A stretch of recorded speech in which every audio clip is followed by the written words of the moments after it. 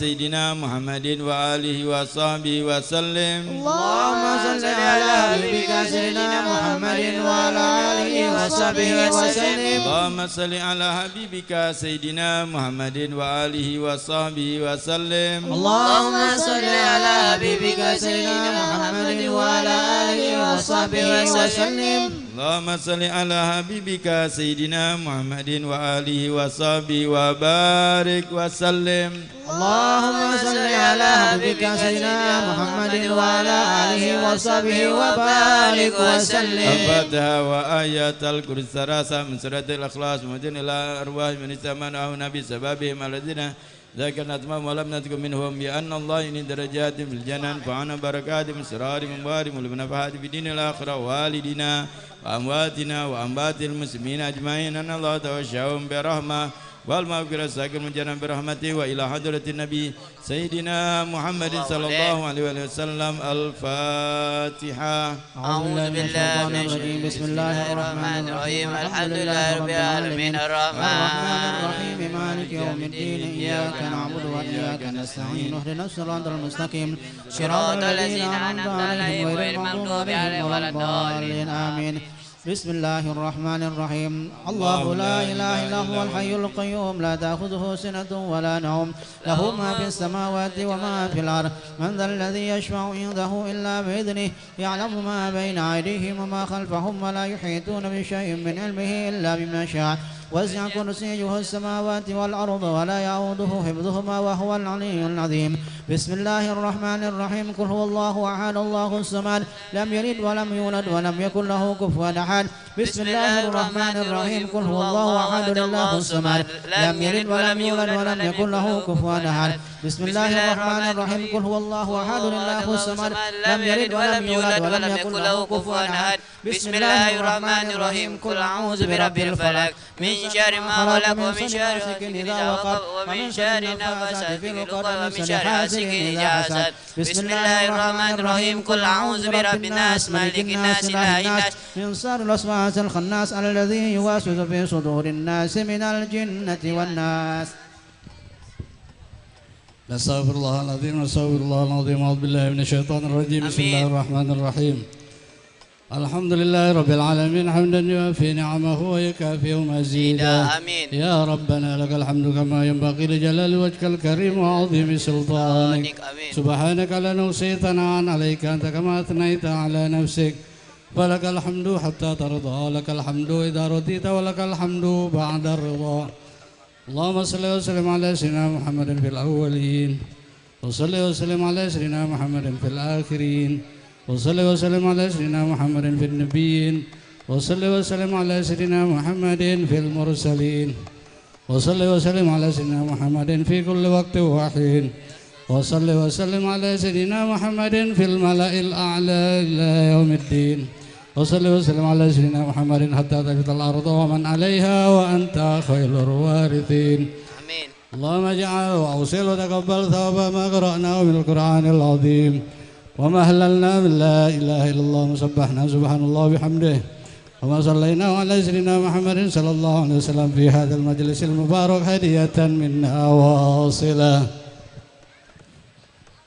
ورحمة نازلة وبركة شاملة وصدقة متقبلة نقدمها نهديها إلى حضرة سيدنا وحبيبنا وشفيعنا وقرة أعيننا سيدنا مولانا محمد صلى الله عليه وعلى آله وأصحابه وذريته وأهل بيته، ثم إلى أرواح آبائه وإخوانه من الأنبياء والمرسلين وعلى كل من صحابته أجمعين جميع عباد الله الصالحين، ثم نهديها إلى رسلنا المهاجر الله أحمد بن عيسى وسرق نوادنا فقيه المقدم محمد بن علي وعلي وسلم، ثم إلى رجنا الشيخ القدير الجلاني والحبيب عبد الرحمن محمد السقافي عبد الله بن علوي الحداد صاحب رتب بشار، ثم إلى الحبيب علي بن محمد الباسم وأصولهم وفروعهم، ثم إلى روح صاحب المقام الحبيب محمد بن حسن بن حامد بن علي بن علوي بن عبد الله بن محمد الحداد وأصولهم وفروعهم، أن الله يغفر لهم ويرحمهم ويسلمنا برحمته، ثم إلى جميع سادتنا صوفية المحققين والعلماء العاملين وأولياء كان أجمعين مشارق الأرض إلى مغاربها وبرها وبحرها صبرهم، ثم إلى أرواح المتقدمين في هذه الحارة وفي هذه الولاية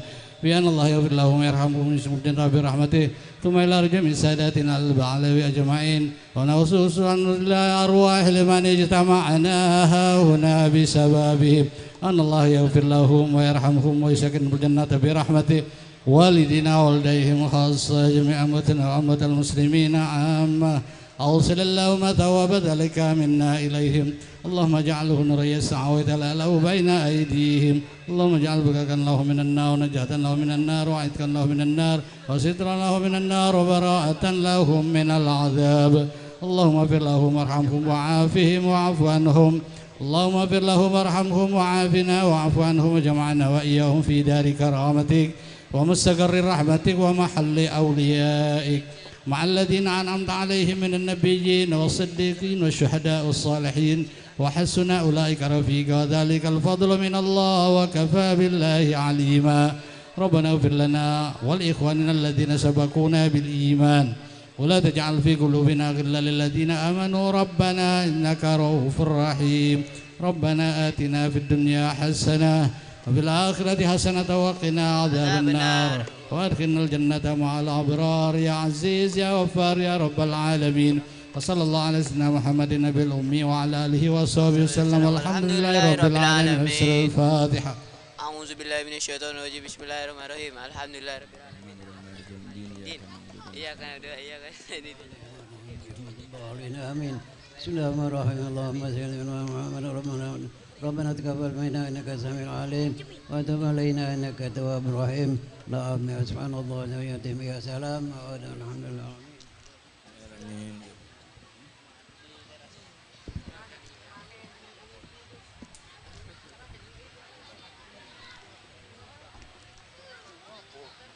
Kau main tadi di TV, tadi nggak di TV. Itu salah nih kau.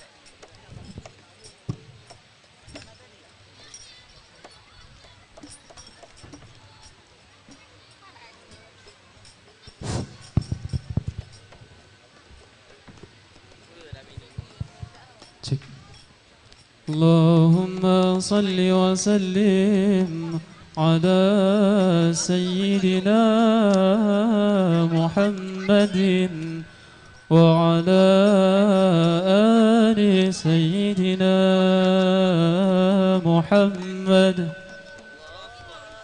اللهم صل وسلم وبارك عليه وعلى آله صلى الله عليه. من أنا من أنا من أنا لولاكم كيفما حبكم كيفما أهواكم من أنا من أنا من أنا لولاكم كيفما حبكم كيفما أهواكم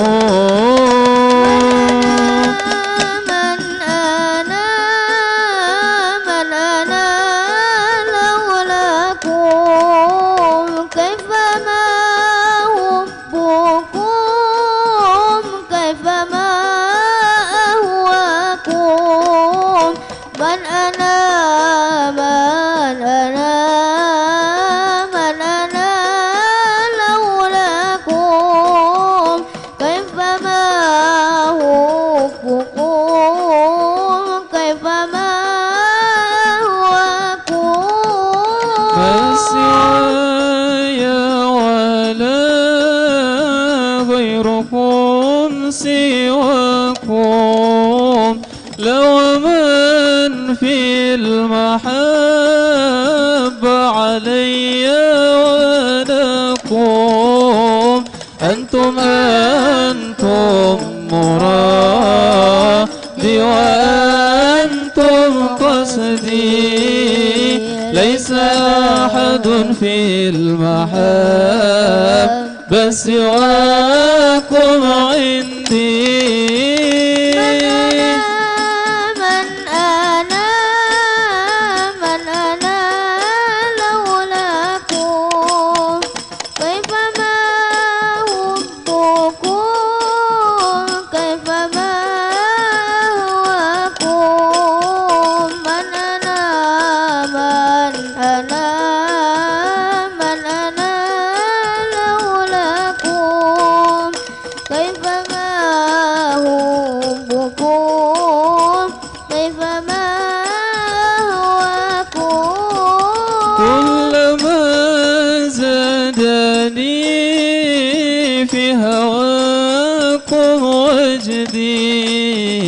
قلت يا سادتي محجتي تفداكم لو قطعتم وريدي بحادي ماضي قلت والله أنا في هواكم ردي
أسلك عوقتني عوائك أكاد أن أهليك من أنا لولاكم كيفما حبكم كيفما هواكم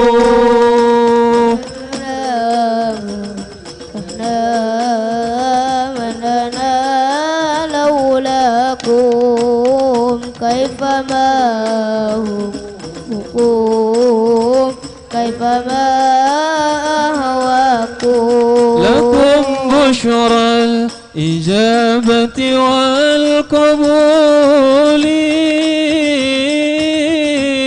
من المولى بواسطة الرسول دعا داعي العناية فاستجابتم وبادرتم إلى الفضل الجزيل لكم بشرى إجابة والقبول من المولى الرسول دعا داعي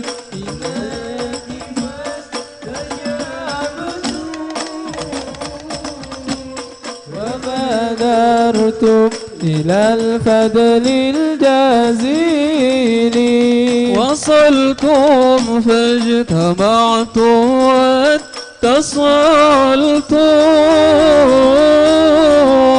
فكان الوصل فائدة الوصول نزلتم في منازلنا فزادا بكم شرفا تضاعف بالنزول لكم بشرى الإجابة والقبول من المولى بواسطة الرسول دعا داعي العناية فاستجابتم وبادرتم بدل الجزيل ألا يا مرحبا أهلا وسهلا بكم يا نسل طه والبتول سألت الله يكرمكم جميعا وكل الوافدين بكل صون لكم بشرى الإجابة والقبول من المولى بواسطة الرسول دعا داعي العناية فاستجابتم وبادرتم إلى الفضل الجزيل.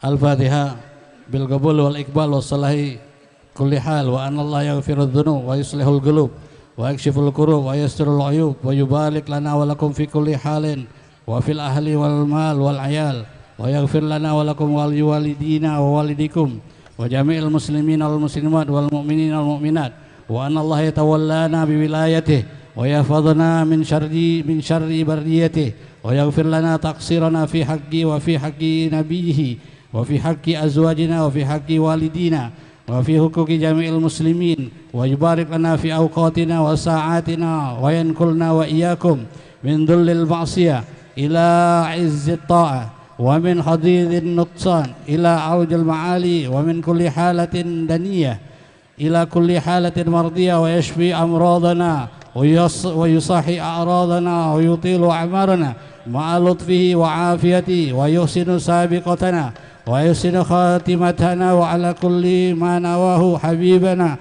Ali bin Muhammad al-Habashi wa ila hadratin Nabi Muhammadin sallallahu alaihi wa alihi wasallam. Al-Fatihah.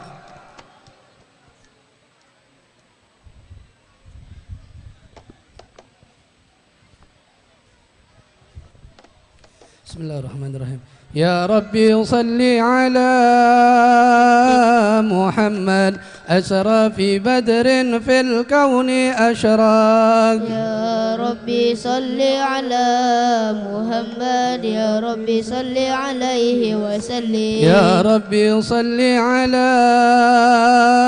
Muhammad akrami da'in yad'u ila al-haq. Ya Rabbi salli ala Muhammad, ya Rabbi salli alaihi wa sallim. Ya Rabbi salli ala Muhammad المصطفى الصادق المصدق. يا ربي صل على محمد يا ربي صل عليه وسلم. يا ربي صل على محمد أحلى الورى منطقا وأسدا. يا ربي صل على محمد يا ربي صل عليه وسلم. يا ربي صل على محمد أفضل من بالتقى تحقق. يا ربي صل على محمد يا ربي صل عليه وسلم. يا ربي صل على محمد من بالسخاء والوفاء تخلق. يا ربي صل على محمد يا ربي صل عليه وسلم. يا ربي صل على محمد واجمع من الشمل ما تفرق. يا ربي صل على محمد يا ربي صل عليه وسلم. يا ربي صل على محمد واصلح وسهل ما قد تأول. يا ربي صل على محمد يا ربي صل عليه وسلم. يا ربي صل على محمد وافتح من الخير كل مغلاق. يا ربي صل على محمد يا ربي صل عليه وسلم. يا ربي صل على محمد والح ومن بالنبي تعلق. يا ربي صل على محمد يا ربي صل عليه وسلم. يا ربي صل على محمد والح ومن للحبيب يعسى. يا ربي صل على محمد يا ربي صل عليه وسلم. يا ربي صل على محمد ومن بحبل النبي توسل. يا ربي صل على محمد يا ربي صل عليه وسلم. يا ربي صل على محمد يا ربي صل عليه وسلم. يا ربي صل على محمد يا ربي صل عليه وسلم. اللهم صل وسلم وبارك عليه وعلى آله. صلى الله عليه. أعوذ بالله من الشيطان الرجيم. بسم الله الرحمن الرحيم. إنا فتحنا لك فتحا مبينا ليغفر لك الله ما تقدم من ذنبك وما تأخر ويتم نعمته عليك ويهديك صراطا مستقيما وينصرك الله نصرا عزيزا. وما محمد إلا رسول قد خلت من قبله الرسل أفإن مات أو قتل انقلبتم على أعقابكم ومن ينقلب على عقبيه فلن يضر الله شيئا وسيجزي الله الشاكرين. لقد جاءكم رسول من أنفسكم عزيز عليه ما أنتم حريص عليكم بالمؤمنين رؤوف رحيم. فإن تولوا فقل حسبي الله لا إله إلا هو عليه توكلت وهو رب العرش العظيم. إن الله وملائكته يصلون على النبي يا أيها الذين آمنوا صلوا عليه وسلموا تسليما. اللهم صل وسلم وبارك عليه وعلى آله. بسم الله الرحمن الرحيم.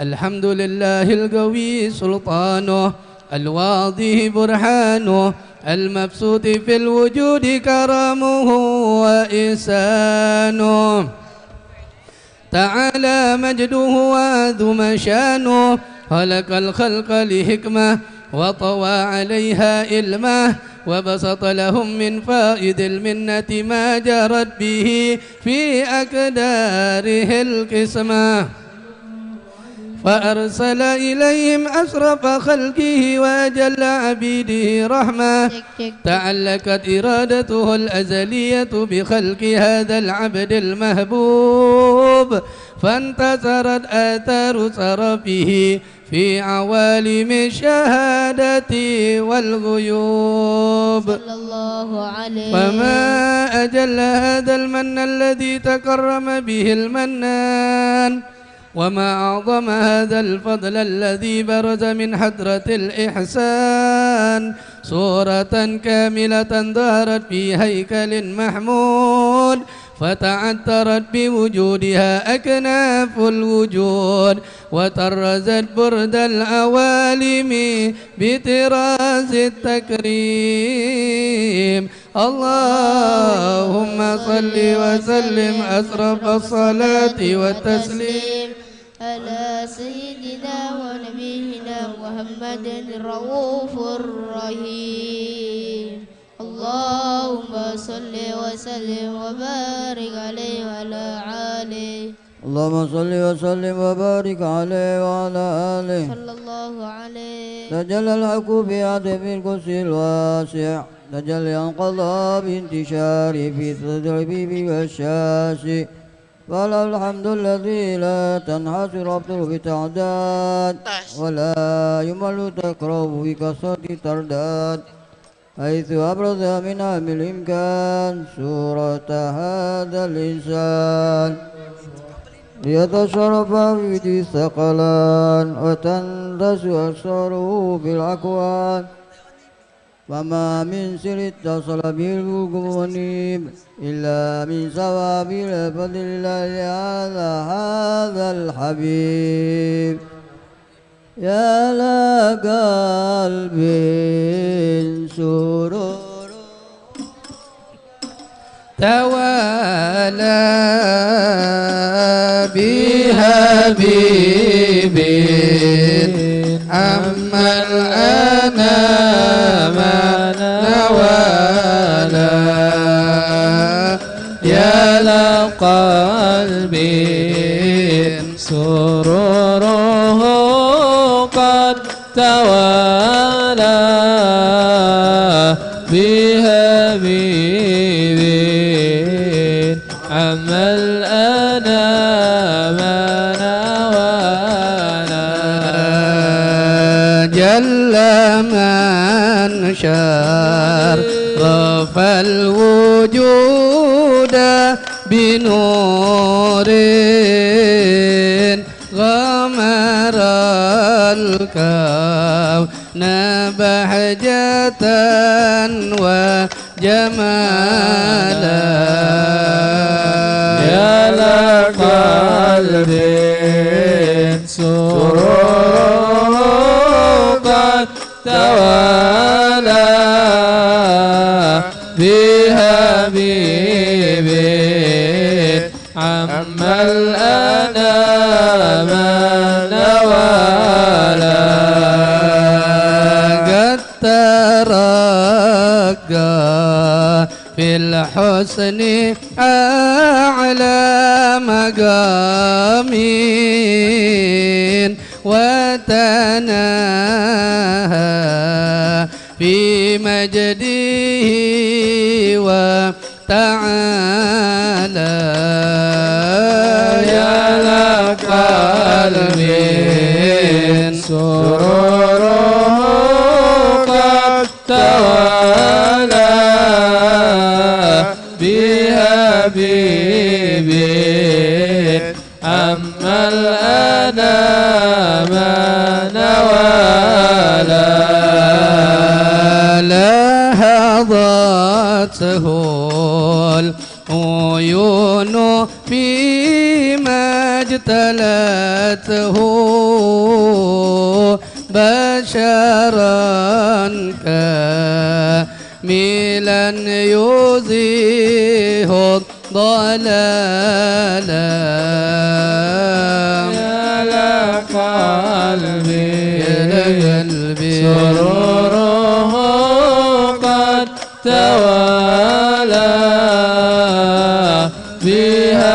بحبيب عما الأنام نوالا وهو من فوق علمي ما قد رأته رفعة في سؤونه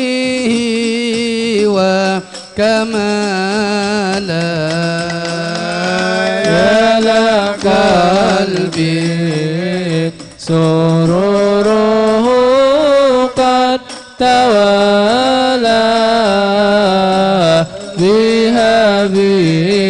بحبيب عما الأنام نوالا وسبحان الذي أورد من حرف الامتنان ما يعجز عنه باللسان ويحار في تأكل معاني الجنان الله عليه انتصر منه في علم البطون والظهور ما ملأ الوجود خلقي نور فتبارك الله من إله كريم بشرتنا آياته بالذكر الحكيم ببشارة لقد جاءكم رسول من أنفسكم عزيز عليه ما عنتم حريص عليكم بالمؤمنين رؤوف رحيم فمن بعد هذه البشارة وتركها بقلب سليم فقد هدي إلى صراط مستقيم اللهم صل وسلم واشرف الصلاة وتسليم على سيدنا ونبينا محمد الرؤوف الرحيم اللهم صل وسلم وبارك عليه وعلى آله اللهم صل وسلم وبارك عليه وعلى آله وأشهد أن لا إله إلا الله لا شريك له شهادة يعرب بها اللسان أما تضمنه الجنان من التصديق بها والإذعان تثبت بها في الصدور من الإيمان قواعده وتلو على أهل اليقين من سر ذلك الإذعان وتصديق شواهده وأشهد أن سيدنا محمدا الذي عبد الصادق في قوله وفعله والمبلغ عن الله ما أمره بتبليغه للخلق من فرضه ونفله عبد أرسل الله للعالمين بشيرا ونذيرا فبلغ الرسالة وأدى الأمانة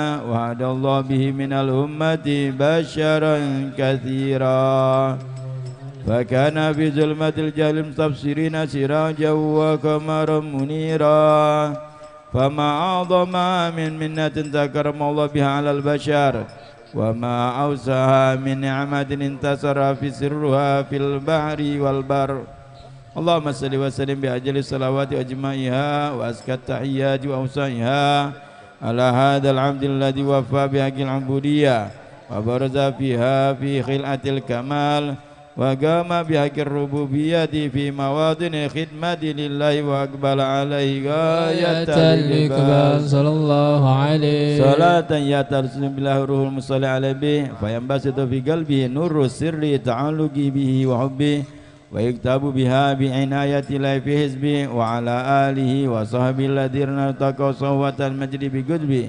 وتفايأوا زلال الشرف الأصلي بوده وحبه ما أطر الأكوان بنشر ذكراهم نسيم اللهم صل وسلم واشرف صلاة وتسليم على سيدنا ونبينا محمد الرؤوف الرحيم اللهم صل وسلم وبارك عليه وعلى آله. اللهم صل وسلم أشرف الصلاة والتسليم على سيدنا ونبينا محمد الرؤوف الرحيم.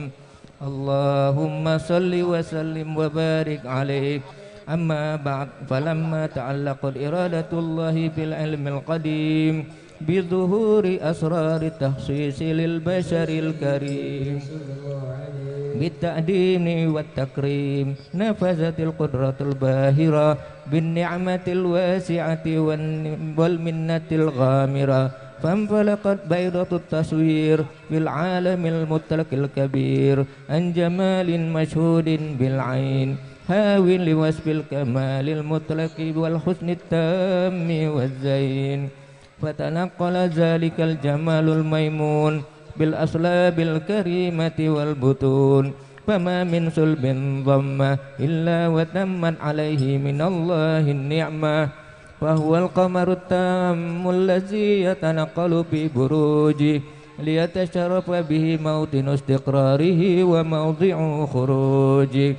وقد قضت الأقدار الأزلية بما قضت، وأظهرت من سر هذا النور ما أظهرت، وخصصت به من خصصت، فكان مستقره في الأصلاب الفاخرة والأرحام الشريفة الطاهرة، حتى برز في عالم الشهادة بشرا لا كالبشر، ونورا حير الأفكار ظهوره وبهر، فتعلقت همة الراقم لهذه الحروب بأن يركم في هذا القرطاس ما هو لديه من عجائب ذلك النور معروف.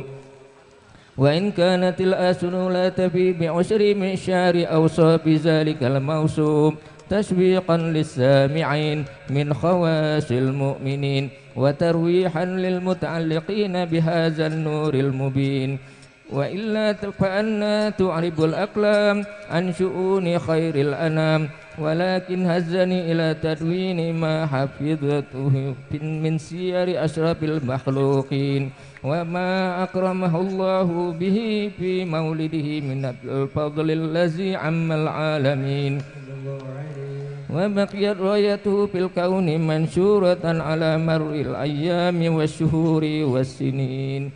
داعي التعلق بهذه الحضرة الكريمة ولاعد التشوق إلى العظيمة، ولعل الله ينفع به المتكلم والسامع، فيدخلان في شفاعة هذا النبي الشافع، ويتروحان بروح ذلك النعيم. اللهم صل وسلم وصلاة وتسليم على سيدنا ونبينا محمد الرؤوف الرحيم. اللهم صل وسلم وبارك عليه وعلى آله. يا سيدي يا رسول الله، يا من له الجاه عند الله، إن المسيئين قد جاءوا لذنبي يستغفرون الله. يا سيدي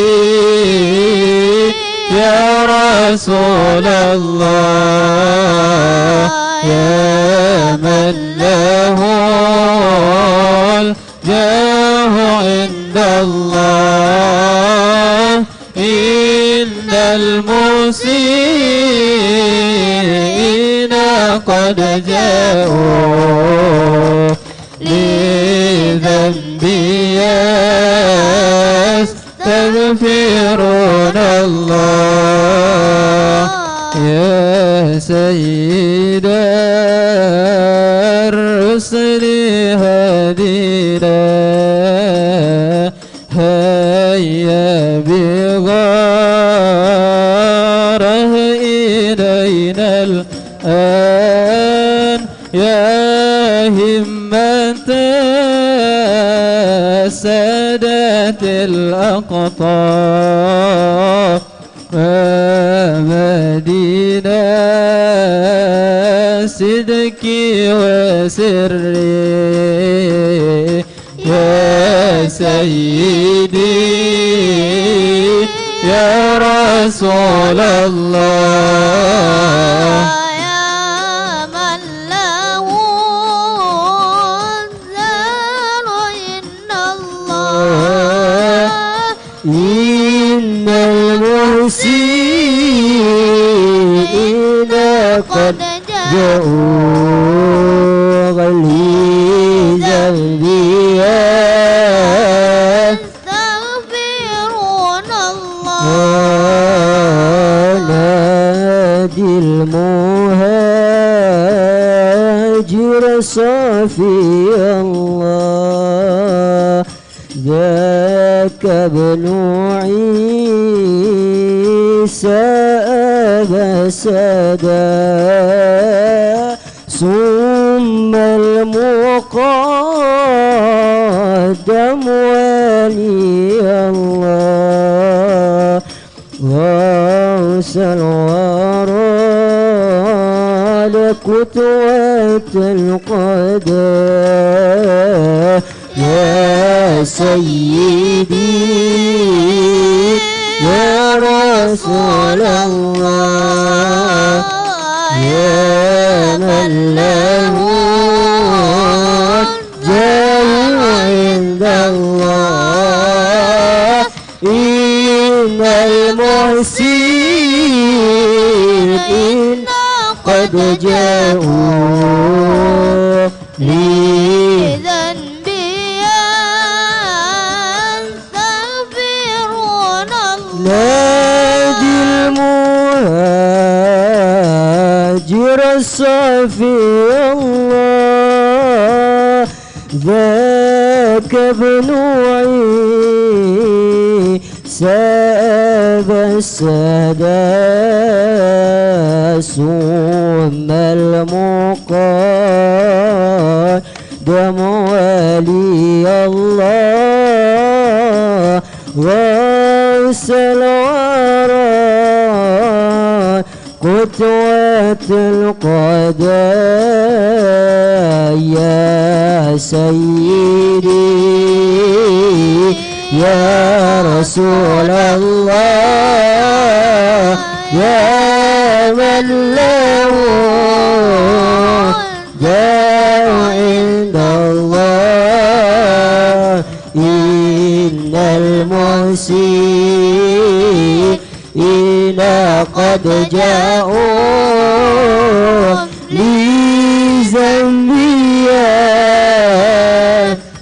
يستغفرون الله قوموا بنا وكشفوا عنا يا سادتي هذه الأسواق وعمومتي ماتكم الغنى من جملتي شري والبلاء يا سيدي يا رسول الله يا من له جاه عند الله إن المحسنين قد جاءوا لذنبي يستغفرون الله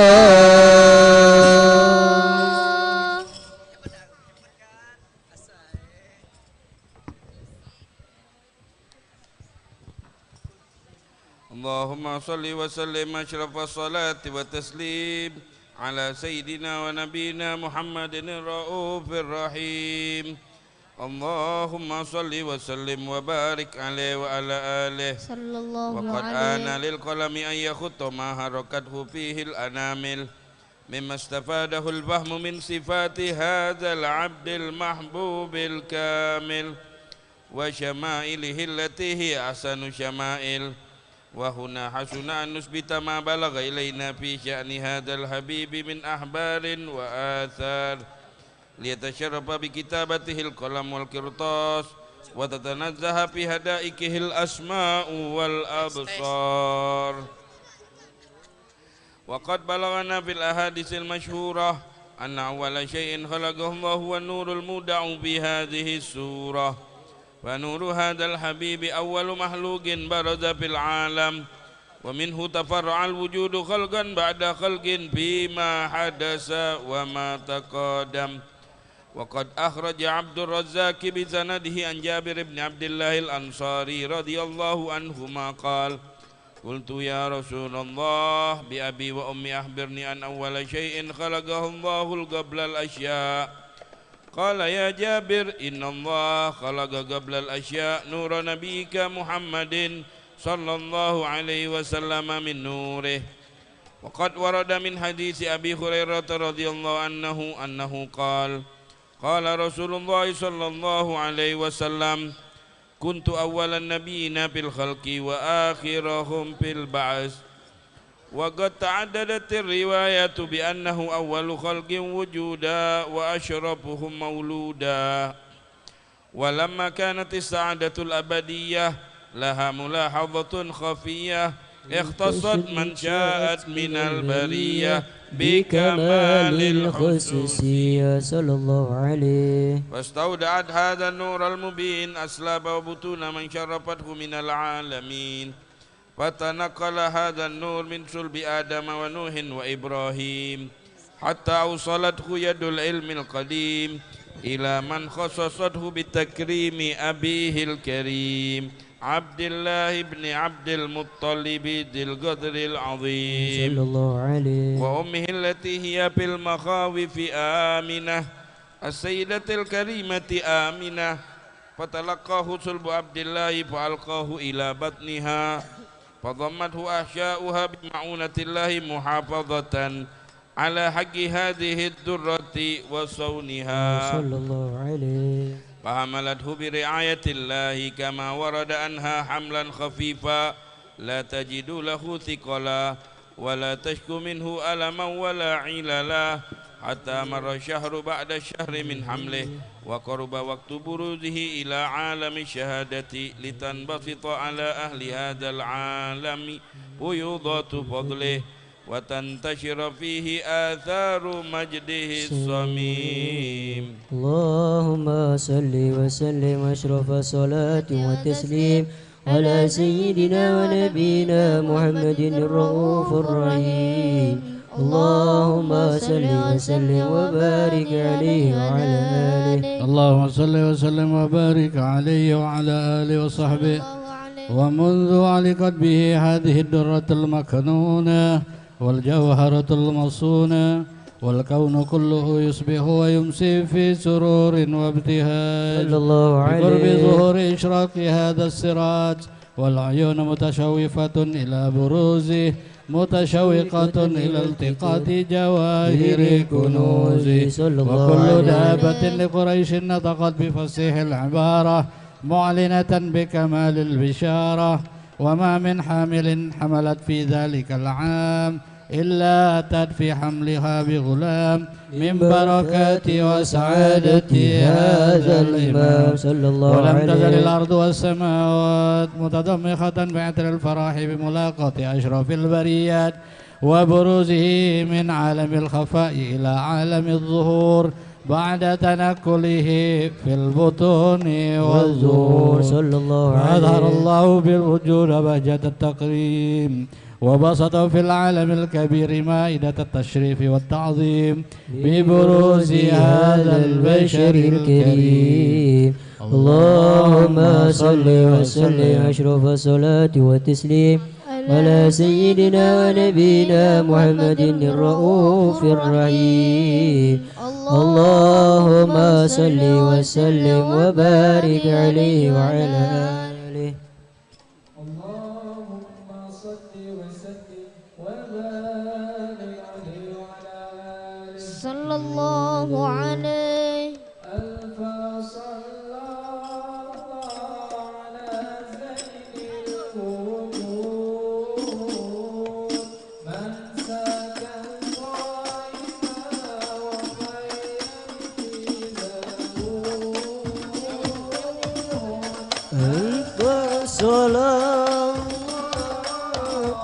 على زين الوجود من كان طيبا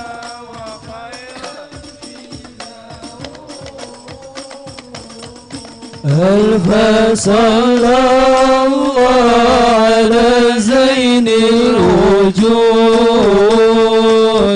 من سكن طيبا وخيم في زرود ألف صلى الله على زين الوجود من سكن طيبا وخيم في زرود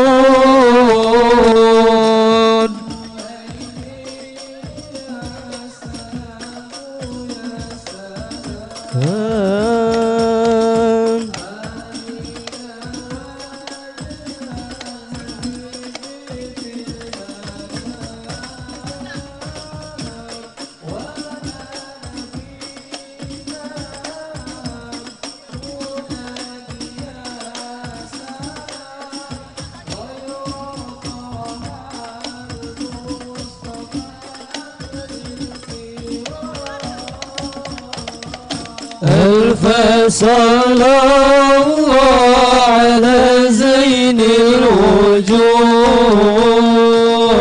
من سكن طيبا وخيم في زرود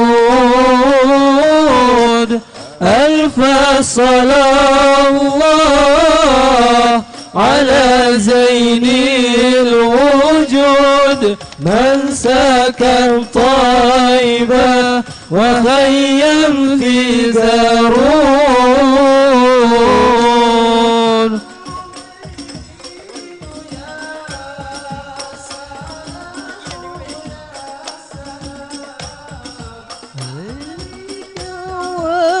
وجهت قلبي ظلام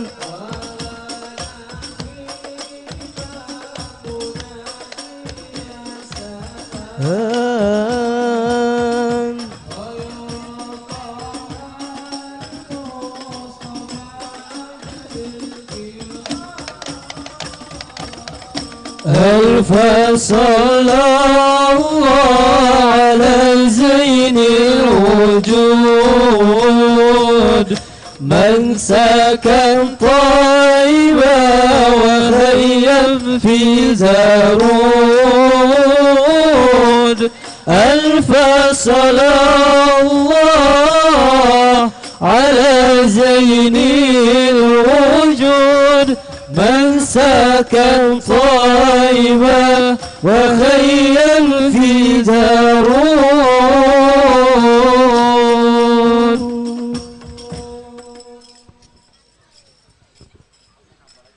اللهم صل وسلم وبارك عليه وعلى آله صلى الله عليه.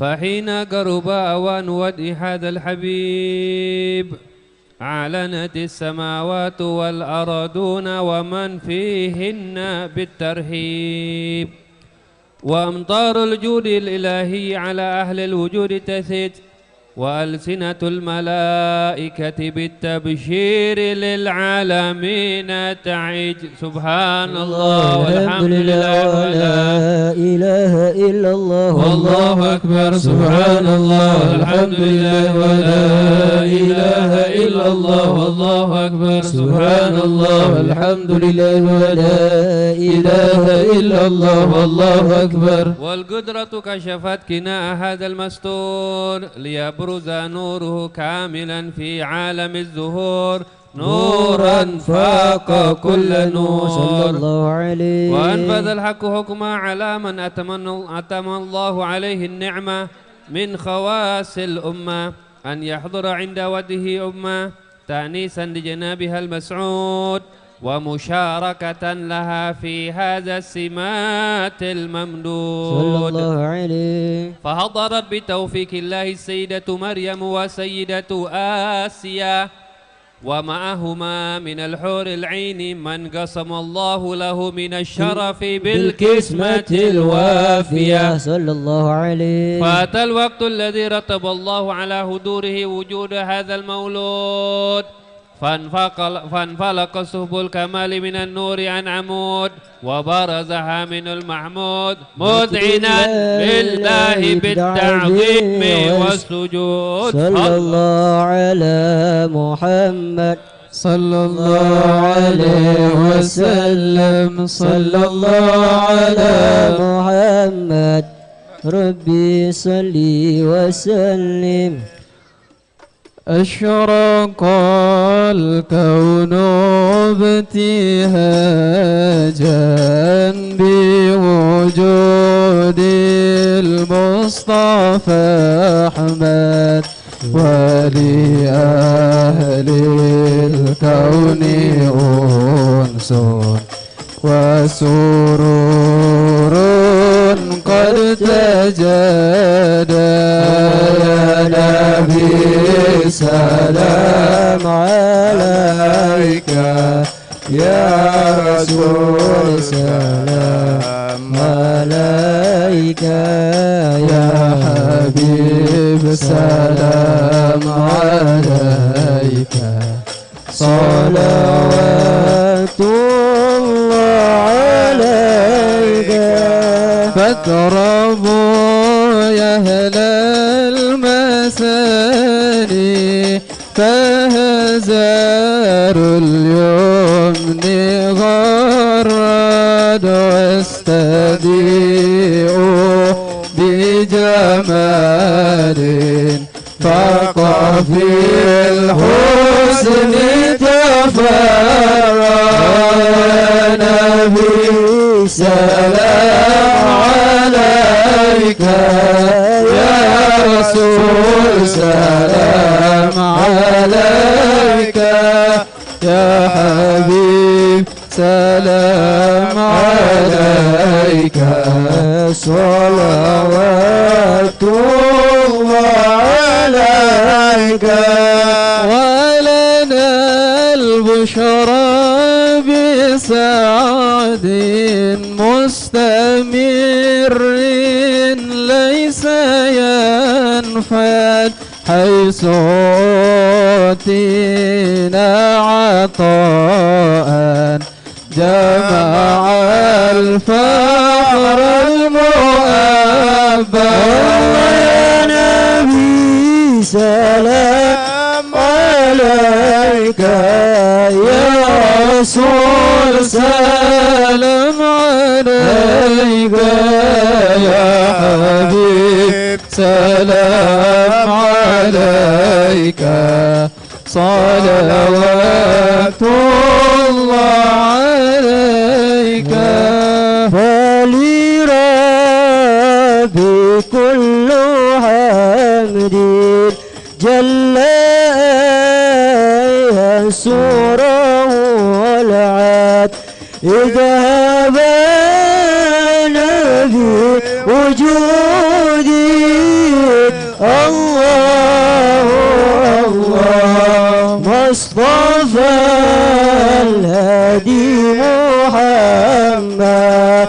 يا نبي سلام عليك يا رسول سلام عليك الله يا حبيب سلام عليك الله الله صلوات الله عليك. مرحبا مرحبا يا نور عيني مرحبا مرحبا جد حسين مرحبا مرحبا يا نور عيني مرحبا مرحبا جد الحسين مرحبا إذ حبنا بوجودي مرحبا مصطفى الهادي محمد مرحبا مرحبا يا نور عيني مرحبا مرحبا جد الحسين يا رسول الله أهلا مرحبا مرحبا بك إنا بك نسعد مرحبا مرحبا مرحبا يا نور العين مرحبا مرحبا مرحبا جد الحسين مرحبا مرحبا بجاه يا إلهي مرحبا مرحبا جد بلغ كل مقصد مرحبا مرحبا مرحبا يا مرحبا يا نور العين مرحبا جد الحسين مرحبا مرحبا طلع البدر علينا من ثنيات الوداع وجب الشكر علينا ما دعا لله داع طلع البدر علينا من ثنيات الوداع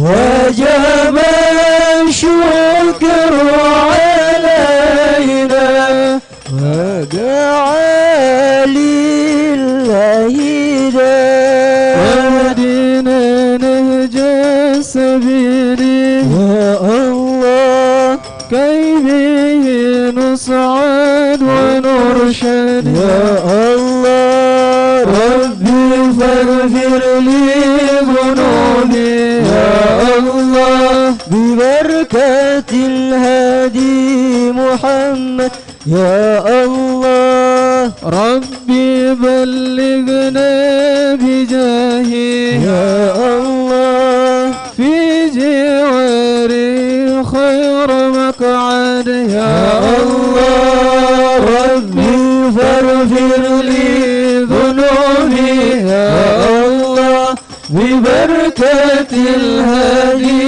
محمد يا الله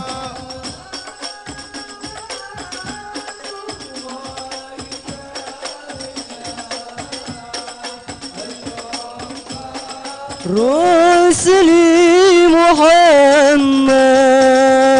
محمد وسلام مستمر كل حين يتجدد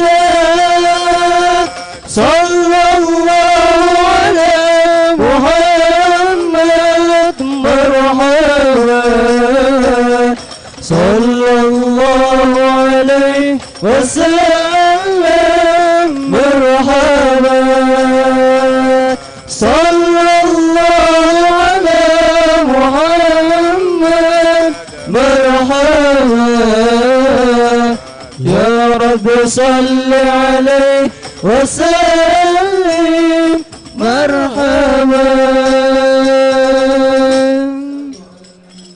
اللهم صل عليه.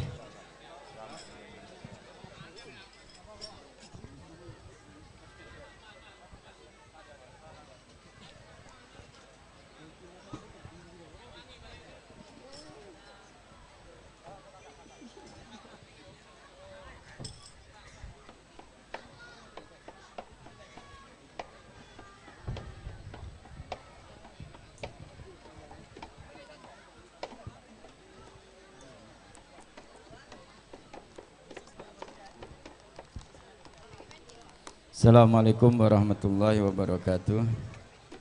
Bismillahirrahmanirrahim. Alhamdulillahirabbil alamin. Allahumma shalli wa sallim wa barik ala sayidina Muhammadin wa ala alihi washabihi ajmain. Amma ba'd. Faqad qala Rasulullah sallallahu alaihi wasallam, innakum tud'auna yaumal qiyamah bi asma'ikum wa asma'i abaikum fa ahsinu asma'akum.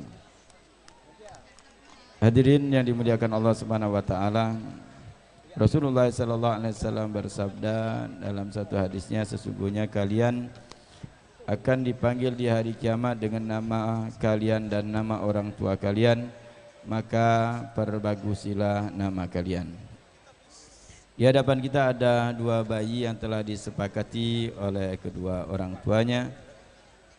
Yang pertama yang bernama Khalisah Fatimah Az-Zahra binti Ahmadi, dan yang kedua adalah Naila Putri Az-Zahra binti Muhammad Danu Abdurrahman. Kita doakan kedua anak ini dipanjangkan umur dalam taat kepada Allah Subhanahu wa taala, dijadikan permata hati Nabi sallallahu alaihi wasallam, taat kepada Allah, taat kepada Rasul, berbakti kepada kedua orang tuanya, dan Allah Subhanahu wa taala jadikan kedua anak itu bermanfaat untuk agama, nusa dan bangsa. Dan Allah Subhanahu wa taala berikan ilmu yang bermanfaat, rezeki yang luas, yang halal dan barokah, dan Allah jauhkan dari bala, musibah dan fitnah akhir zaman. Wa ala hadiniya wa fi kullatin salihah wa ala nawasalam bisin di atas mati abnaihim wa ala hadiniya wa fi salih wa ila hadratin nabi Sayyidina Muhammadin sallallahu alaihi wasallam. Al-Fatihah. A'udzu billahi minasyaitonir rajim. Bismillahirrahmanirrahim. Alhamdulillahirabbil alamin arrahmanir rahim maliki yaumiddin. Iyyaka na'budu wa iyyaka nasta'in. Ihdinas siratal mustaqim. Siratal ladzina an'amta 'alaihim ghairil maghdubi 'alaihim waladdallin. Amin. Bismillahirrahmanirrahim. Alhamdulillahirabbil alamin. Allahumma shalli wa sallim ala sayyidina Muhammad wa ala sayyidina Muhammad. Allahumma barik lana fi auladina wa banatina wa la tadurrahum wa waffiqhum li ta'atika warzuqna birrahum. Rabbana hab lana min azwajina wa dhurriyyatina qurrata a'yun waj'alna lil muttaqina imama. Rabbana atina fid dunya hasanah wa fil akhirati hasanah wa qina adzabannar. Wa sallallahu ala sayyidina Muhammad wa alihi wasallam. Alhamdulillahirabbil alamin.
سهولة أخلاقه الهيبة القوية التي ترتعد منها فرائس الأقوياء من البرية ومن نفقه تعطرت الطرق والمنازل وبعرف ذكره تطيبت المجالس والمهافل وهو صلى الله عليه وسلم جامع الصفات الكمالية والمنفرد في خلقه وخلقه بأشرف الخصوصية فما من خلق في البرية محمود إلا وهو متلقى عن زين الوجود أجمل في وصف الحبيب وشانه وله العلا في مجده ومكانه أوصاف عز قد تعالى مجدها أخذت على نجم السها بعنانه وقد انبسط القلق في تجويد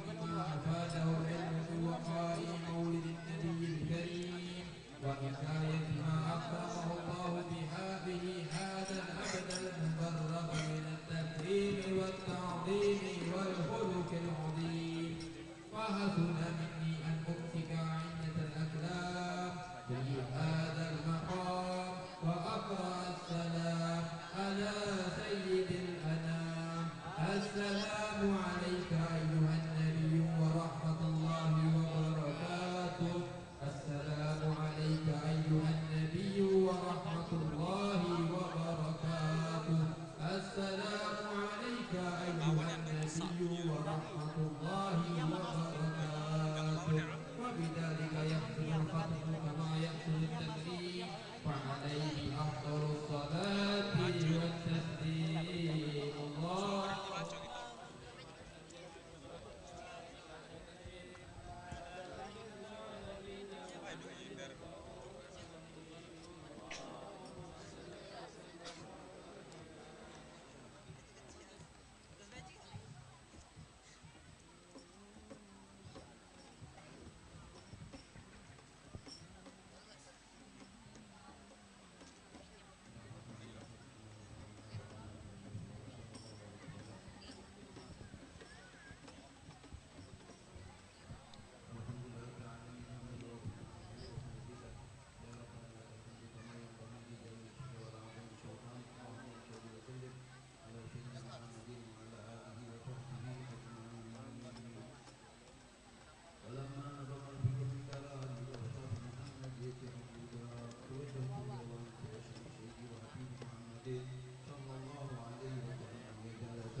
Lakum busral ijabati wal qabuli minal maula biwasitatir rasuli da'a da'il inayati fastajabtum wa badartum ilal fadlil jazili wasaltum fajtama'tum wattasaltum fakana alwaslu fa'idatal wusuli nazaltum fi manazilina fazadat bikum syarafan tada'afa bin nuzuli ala ya marhaban ahlan wa sahlan bikum ya naslataha wal basuli sa'altullaha yukrimukum jami'an wa kullal wafidina bikulli suli wa hayyikum bi tahiyyatil islamiyah tahiyatul ahla jinan.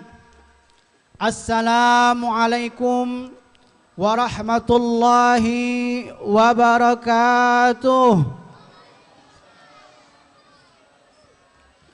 Alhamdulillah hamdan wa syukran lillah salatan wa salaman daimaini ala rasulillah wa ala alihi wa sahbihi wa man wala wala haula wala quwata illa billahil aliyil azim, amma ba'du.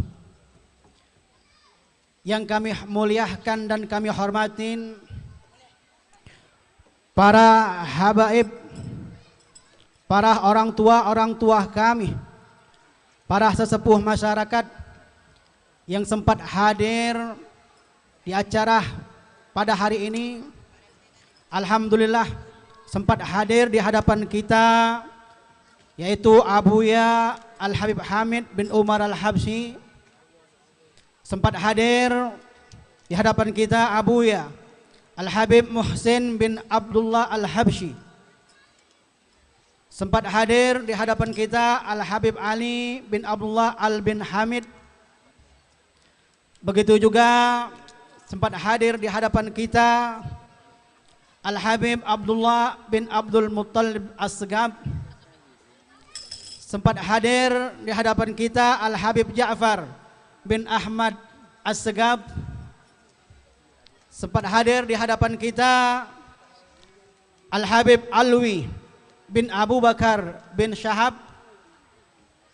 Sempat hadir juga di hadapan kita Al-Habib Syauqi bin Abdullah Al-Kab dan para habaib yang lainnya yang tak dapat kami sebutkan namanya satu persatu, namun sedikit pun tidak mengurangi rasa hormat kami kepada beliau semua. Mari kita doakan mudah-mudahan beliau dalam lindungan Allah Subhanahu wa taala. Allah panjangkan umur beliau, Allah angkat penyakit beliau, dan Allah jadikan anak-anak beliau anak yang soleh dan soleha, amin ya rabbal alamin. Yang kami hormatin dan kami muliakan para habaib dan asatid yang lainnya yang tak dapat kami sebutkan namanya satu persatu, namun sedikit pun tidak mengurangi rasa hormat kami kepada beliau. Mari kita doakan mudah-mudahan beliau panjang umur, murah rezeki, Allah angkat seluruh penyakitnya, dan anak beliau Allah jadikan anak yang soleh dan solehah. Alhamdulillah sempat hadir di hadapan kita Ketua Harabita yaitu Al-Habib Abdurrahman bin Hasan Al-Habsyi. Alhamdulillah telah hadir bersama kita yang insya Allah akan mengisi tausiah atau siraman rohani pada kesempatan saat ini. Beliau yaitu Al-Habib Alwi bin Isa Asgaf. Mudah-mudahan Allah panjangkan umur beliau, Allah angkat penyakit beliau, dan Allah kabulkan seluruh hajat beliau. Amin ya rabbal alamin. Dan kami hormatin dan kami muliakan Ketua Pembina Yayasan Darul Aitam yaitu Al-Habib Ali bin Ahmad Bahsin. Mudah-mudahan beliau panjang umur, Allah angkat penyakitnya, dan Allah kabulkan hajatnya. Dan kami hormatin dan kami muliakan, yang kami hormatin dan kami muliakan segenap pengurus, seluruh pengurus Yayasan Darul Aitam yang tak dapat kami sebutkan namanya satu persatu. Mudah-mudahan Allah panjangkan umur beliau, Allah angkat penyakit beliau, dan Allah kabulkan hajat beliau semua. Amin ya rabbal alamin. Yang kami hormatin dan kami muliakan aparat setempat, Bapak RT, Bapak RW beserta jajarannya. Mudah-mudahan Allah panjangkan umur beliau, Allah angkat penyakit beliau, dan Allah kabulkan hajat beliau semua. Dan kami hormatin dan kami muliakan para hadirin wal hadirat yang berbahagia yang sempat hadir dalam acara yang mulia ini. Mudah-mudahan kita mari berdoa bersama, mudah-mudahan Allah panjangkan umur kita, Allah kabulkan hajat kita, dan Allah angkat seluruh penyakit kita. Amin ya rabbal alamin. Ma'asyiral hadirin wal hadirat rahimakumullah.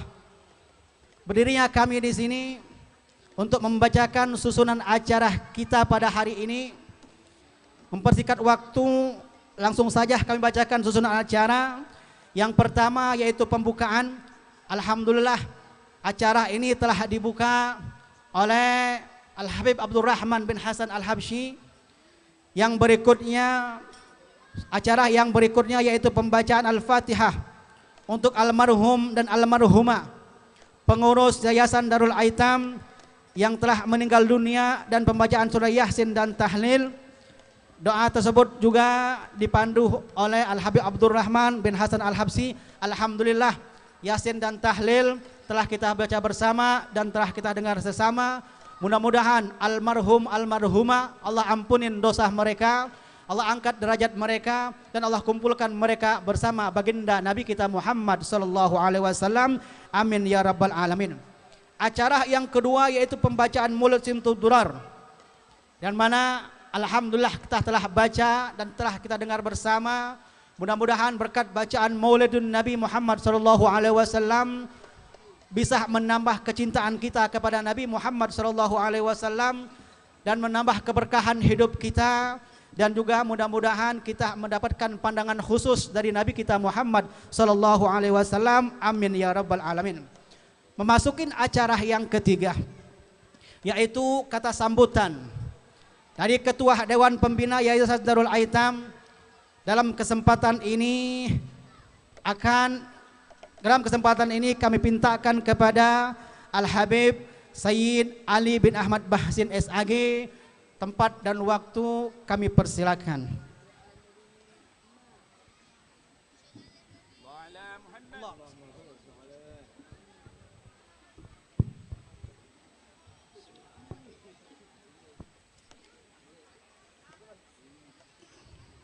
Bismillahirrahmanirrahim.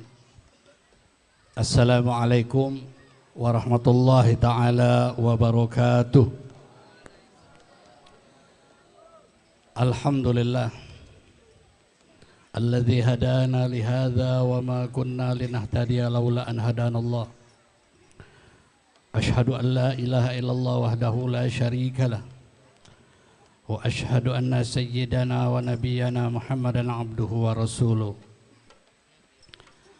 Allahumma salli ala nuril anwar wa sirril asrar وترياق الأغيار ومفتاح باب اليسر سيدنا ومولانا محمد المختار وآله الأطهار وأصحابه الأخيار عدد نعم الله وأفضاله. وقال الله تعالى في القرآن الكريم بسم الله الرحمن الرحيم قل بفضل الله وبرحمته فبذلك فليفرحوا هو خير مما يجمعون. معاشر الحبائب والآباء والأساتذة ومعاشر الhadirin al-muhtaramin yang kami muliakan, para habaib, para orang tua kita, para asatid, para hadirin sekalian. Tadi sudah disebut ada kita dihadiri oleh orang tua kita Habib Ali bin Abdullah bin Hamid. Di sini dihadiri juga oleh Fadilatul Ustaz Muhsin bin Abdullah Al-Habsyi, Habib Syauqi bin Abdullah Al-Kab, Habib Hamid bin Umar Al-Habsyi. Di sini juga dihadiri oleh orang tua kita Habib Alwi bin Syahab, Dr. Alwi bin Syahab, Habib Ja'far bin Ahmad Segab, dan juga para orang tua kita, sepuh kampung kita, ya, sesepuh seputaran 13-14 ulu. Mobil khusus di sini yang sebentar lagi akan memberikan tausiah untuk kita, siraman rohani untuk kita, Fadilatul Ustaz Habib Alawi bin Isa As-Sakaf. Mudah-mudahan beliau-beliau kita semua yang hadir di kesempatan siang hari ini semuanya mendapatkan curahan rahmat dari Allah Subhanahu wa taala, mendapatkan keberkahan. Semoga duduk kita di tempat yang mulia ini, di tempat yang dicintai dan disenangi oleh Nabi besar Muhammad sallallahu alaihi wasallam, di tempat anak-anak yatim, tentunya anak-anak yang selalu mendapat kecintaan Nabi besar Muhammad sallallahu alaihi wasallam. Mudah-mudahan duduk kita di sini banyak kita mendapatkan keberkahan. Pertama, kehadiran hati kita, bergembiranya hati kita atas kelahiran junjungan agung Nabi besar Muhammad sallallahu alaihi wasallam. Sebagaimana kita ketahui bahwa dengan kita bergembira, menggembirakan dengan adanya Rasulullah SAW itu merupakan satu perintah Allah Subhanahu wa taala. Sudah sewajibnya lah kita, seyogyanya lah kita sangat senang dan bergembira. Mudah-mudahan acara dari pagi sampai siang ini satu tanda, perkumpulan kita ini satu alamat dan tanda cinta kita kepada Nabi besar Muhammad sallallahu alaihi wasallam. Semoga perkumpulan kita ini, rasa mahabbah kita menjadi wasilah, menjadi perantara kita untuk berkumpul dengan Nabi besar Muhammad sallallahu alaihi wasallam. Tentunya syafaat Rasulullah itulah yang selalu kita angan-angankan, sesuatu yang kita cita-citakan agar kita mendapat rahmat Allah melalui syafaat Nabi besar Muhammad sallallahu alaihi wasallam. Semoga hati kita dicondongkan Allah Subhanahu wa taala agar kita menjadi hamba-hamba yang istiqamah untuk berittiba kepada syariat Nabi besar Muhammad sallallahu alaihi wasallam. Mudah-mudahan kita diberi jalan, dibimbing oleh Allah Subhanahu wa taala agar kita menjalani jalan untuk mencapai syafaat Nabi besar Muhammad sallallahu alaihi wasallam. Ma'asyiral hadirin rahimakumullah. Kami berdiri di sini mewakili segenap pengurus keluarga besar Yayasan Darul Aitam. Ingin mengucapkan rasa syukur kami, rasa tasyakur kami, rasa senang kami, rasa terima kasih kami kepada antum sekalian yang sudah menyempatkan waktunya untuk kita duduk bersama dalam rangka menghadiri Miladir Rasul sallallahu alaihi wasallam. Semoga langkah-langkah antum semua akan mendapatkan nilai di sisi Allah Subhanahu wa taala. Mudah-mudahan waktu luang yang antum sempatkan untuk hadir di tempat yang mulia ini akan menjadi saksi di hadapan Allah Subhanahu wa taala. Semoga tempat ini, waktu saat ini akan menjadi saksi bahwa pada saat ini kita mengenang junjungan agung Nabi besar Muhammad sallallahu alaihi wa alihi wasallam. Semoga nanti di akhirat, saat ini sampai akhirat, kita mendapatkan pandangan nazarah dari Allah Subhanahu wa taala, dari Nabi besar Muhammad sallallahu alaihi wa alihi wasallam. Amin ya rabbal alamin.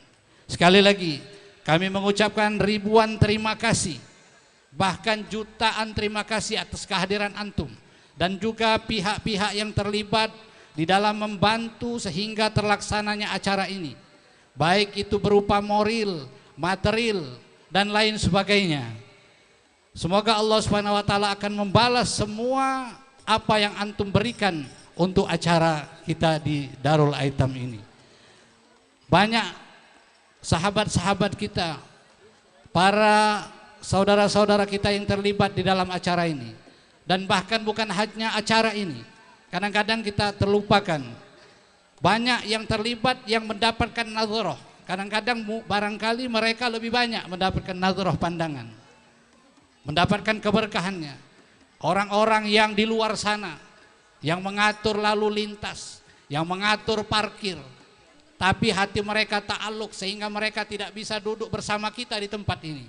Namun mereka tetap akan mendapatkan nazarah dari Allah Subhanahu wa taala, dari Rasulullah sallallahu alaihi wasallam, karena kerja mereka terhubung dengan miladir Rasul sallallahu alaihi wasallam. Termasuk juga yang di belakang, yang ngobeng, yang masak, yang mewadai nampan dan lain sebagainya. Mereka pun akan mendapatkan nazarah dari Nabi besar Muhammad sallallahu alaihi wasallam. Kenapa? Kerja mereka semua terlibat, terhubung dengan perayaan miladir Rasul sallallahu alaihi wasallam.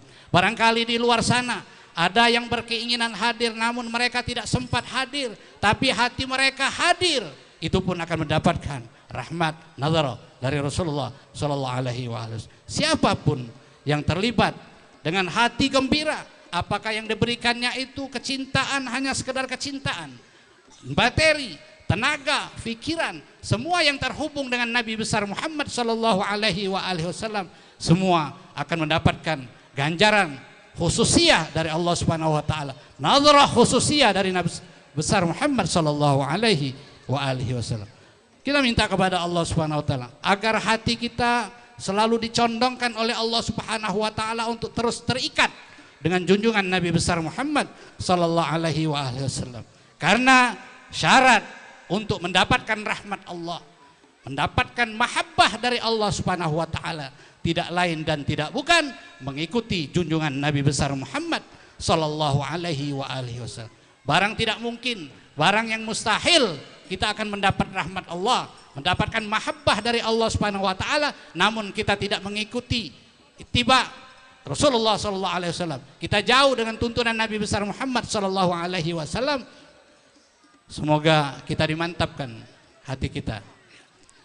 Kemudian kami mohon maaf yang sebesar-besarnya apabila dalam penyambutan dan penerimaan, baik penempatan yang mungkin tidak sesuai yang antum harapkan, kami mohon maaf yang sebesar-besarnya. Inilah batas kemampuan kami. Semoga Allah Subhanahu wa taala, walaupun tempat mungkin berdesak panas, semoga hati kita lapang dan dingin.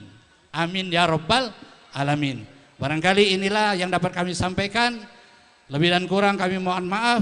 Wal afu minkum. Wassalamualaikum warahmatullahi wabarakatuh.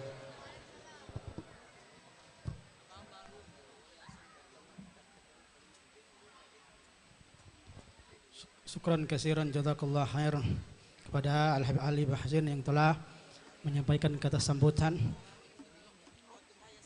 Masukin acara berikutnya, yaitu acara inti tausiah atau siraman rohani. Dalam kesempatan ini kita mintakan kepada Al-Habib Alwi bin Isa Assegaf, tepat dan waktu kami persilakan.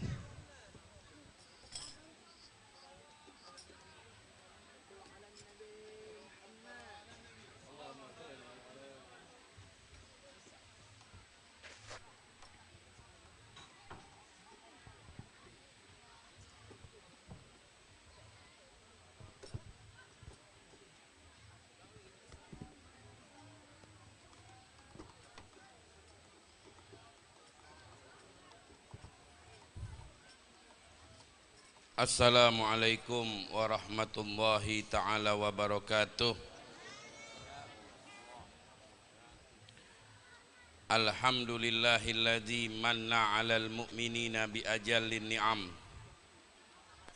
idh ba'asa fihim rasulan yukhrijuhum minadz zulumati ilan nur wa khassa ahla baitihi bi asyrafil manaqibi wal ghurar wa faddalahu ala man siwahu minal bashar wa ashhadu an la ilaha illallah wahdahu la syarikalah wa ashhadu anna sayyidana Muhammadan abduhu wa rasuluh. Allahumma salli wa sallim ala sayyidina Muhammad nuril anwar wa sirril asrar wa tiryakil aghyar wa miftahi babil yasar Sayyidina Muhammadinil Mukhtar wa alihil adhar wa ashabihil akhyar adada ni'amillahi wa ibdalih. Subhanaka la ilma lana illa ma 'allamtana innaka antal alimul hakim. Rabbi syrah li sadri wa yassir li amri wahlul 'uqdatam min lisani yafqahu qawli. Allahumma ya man wafaqa ahlil khair lil khair wa 'anahum 'alaih wafiqna lil khair wa a'inna 'alaih wa jannibna 'anid dhair bi rahmatika ya arhamar rahimin wa judika ya ajwadal ajwadin.